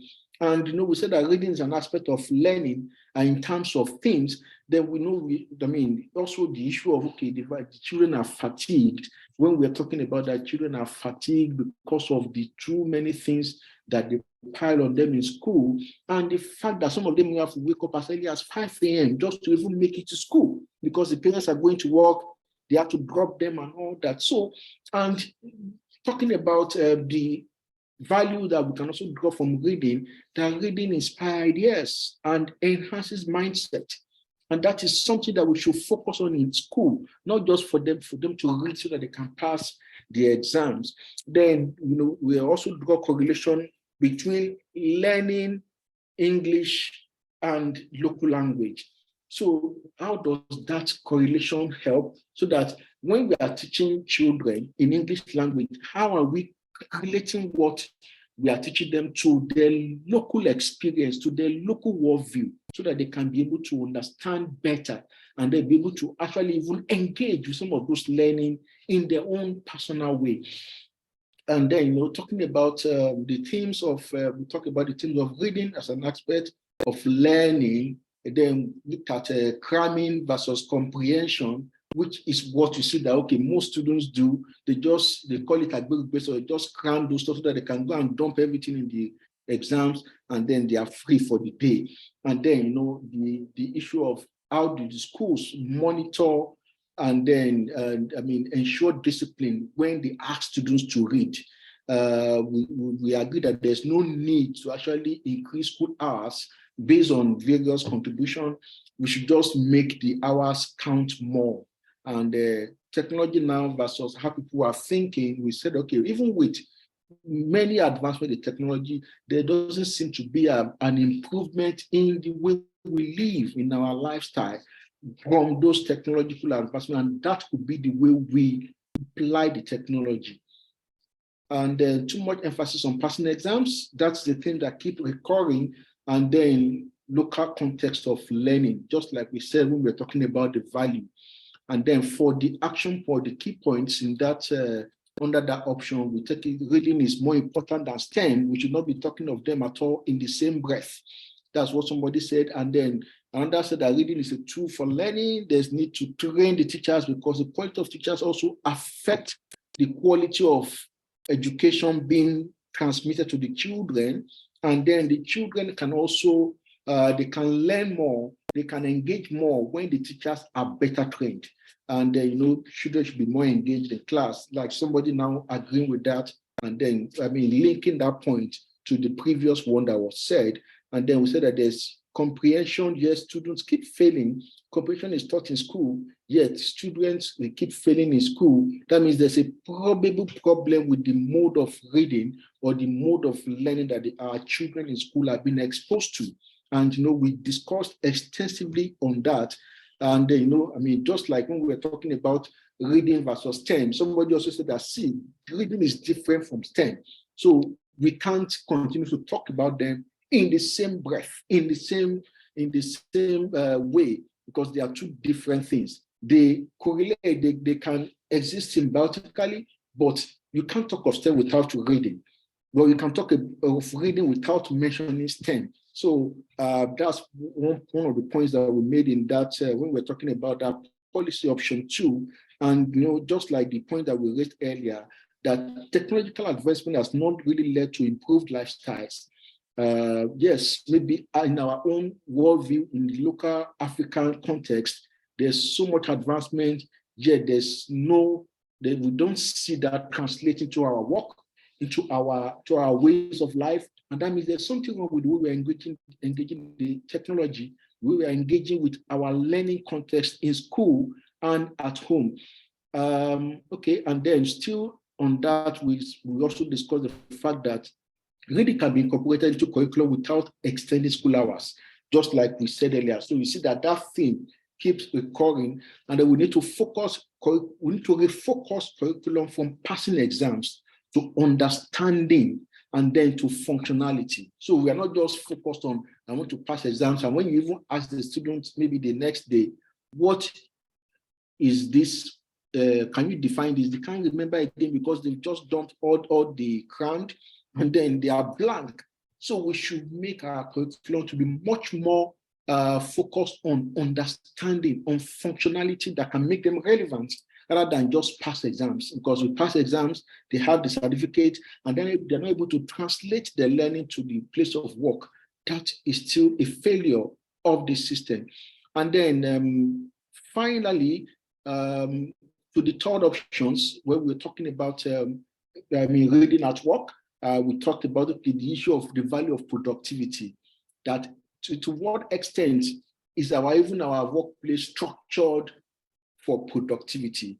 And then we mentioned the book brag, and then how we used to brag about books we've read in those days and all that, James Hadley Chase, the Pacesetter series, the African Writer series, even Pacesetters. I mean, which other one? There's another one that is very, very, even Mills and Boone, for all you know, because you have all these titles and I've read this one, I've read that one, but you don't see that happening these days. And then the result of reading at work should be able to inspire others. Somebody said that, see, we shouldn't even force anybody to read. But when you see your colleague who is reading, moving ahead of you, being promoted, doing better works, that on its own should challenge you to want to read, to be a healthy or a better reader as well. And then we talk about the issue of healthy competition, how that can also spur or inspire reading. And some of the themes that we discussed under that policy option is issue of upbringing. We said that at least 2 people said that, see, people cannot change.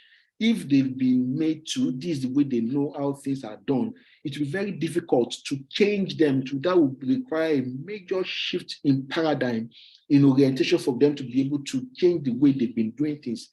parents, children who are brought up by non-literate parents. And remember, we said that less than 40% of Nigerians are literate, even since Independence Day. So if that means that most of the parents are not even literate, how can they challenge this? The children to read? And so if the children have a lopsided upbringing that does not favor reading, it would affect the children. They grow up and they come into the workforce and they are not even reading, because that is the kind of upbringing, the kind of lifestyle that they are used to. And we said, okay, learning at work should be a sharing experience so that everybody can participate, everybody can feel belonged, and they can also be able to co-work in an atmosphere of learning. Then office reading should be voluntary. That's another thing that keeps recurring. And then reading on its own should be a rewarding professional experience. And some of the points that we discussed in that option 3 is that higher institution lecturers should stop I think this should be more applicable to when we're talking about the schools. It should not spoon feed students, but it should make them to do independent research. And the same thing somebody said for the workplace, that even in the office, people should be encouraged to do independent research. Somebody said, okay, let's do it. Let's stop spoon feeding, stop dictating notes to our university students. Let them do independent research. And somebody also said, when we're talking about the workplace, that let's also encourage workers to do independent research at work. But that has its drawback, that has its own trade-off as well. And then one of the points we also discussed was, okay, organizations should structure for productivity and to schedule work to enable workers to perform, to enable workers to be productive, not just to focus on activity. Okay, you must do A, B, C to Z. What is the end of what you are doing? It's not just the activity, but productivity should be the main whatever. And that's why we are saying that even with so much learning, somebody said with so much learning, it's not translating to our way of life, it's not translating to our results. And that means there's a systemic dysfunction somewhere that we need to address. And said, okay, I'm talking about setting up office libraries. Somebody said, okay, there's no need for us to, maybe there may not be need for all the offices or startups to even set up a library if they don't need it anyway, but they can encourage their workers to read. And in reading, they can now also they can encourage them to read, and in reading they can also start to share, give an example of what used to happen in a place he worked. Where everybody comes in the morning and they come and somebody will share what they have read, what they are learning with other colleagues. And the fact that when you even talk, the fact that that people can ask you very intelligent questions means that you have to be prepared. Otherwise, you won't be able to answer when they are asking you some very intelligent questions. So that will on its own force you to read. And I remember, because I was part of that organization, I remember even when people are coming from work, because they will be in traffic for so long, that's when even they will be doing the reading, because they know that they are coming to talk to an audience that's going to listen and ask them very hard questions. So you know that you can't just come and say any gibberish. You must be informed about what you're talking about. Even if your information is not that sound 100%, at least you can talk comfortably 75, 80%. And then others can now even add their own learning to that, and then you form a very good corporate culture and corporate learning culture. I believe, does that capture the points we've discussed in option 3, please, and option 2? Is there anything I missed out that any of us would like to add? Because our time is fast spent. Any other thing, please?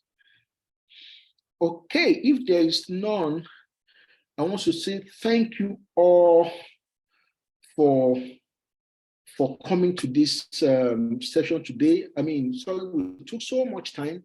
We had a very, very engaging discussion, very interesting discussion, very wonderful discussion, exploring the reading culture and reading habits in Nigeria from the perspective of policy option of reading at home, of reading at work, or reading in school.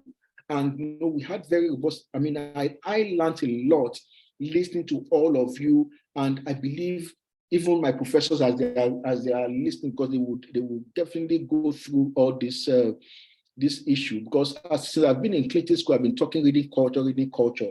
And in as much as as I said when I was starting, is academic, is also very practical, because that is what we are focused on. We have a campaign, we have a mission to promote reading culture in Nigeria, to do all we can to engage Nigerians and bring them back to books. In fact, Literary Renaissance Foundation will soon have, by the grace of God, a sister organization in the US that will also be working together in terms of promoting reading culture in developing countries. And these are part of the long-term goals that we are working towards. And this session now just gives us a very good resource to be able to show to policymakers, to show to financiers, to donors, and people who are stakeholders in books to partner with us in ensuring that reading culture is revived and is promoted in third world countries, one of which is Nigeria. So I want to say thank you very much for sharing your wisdom, your personal experiences with us all today.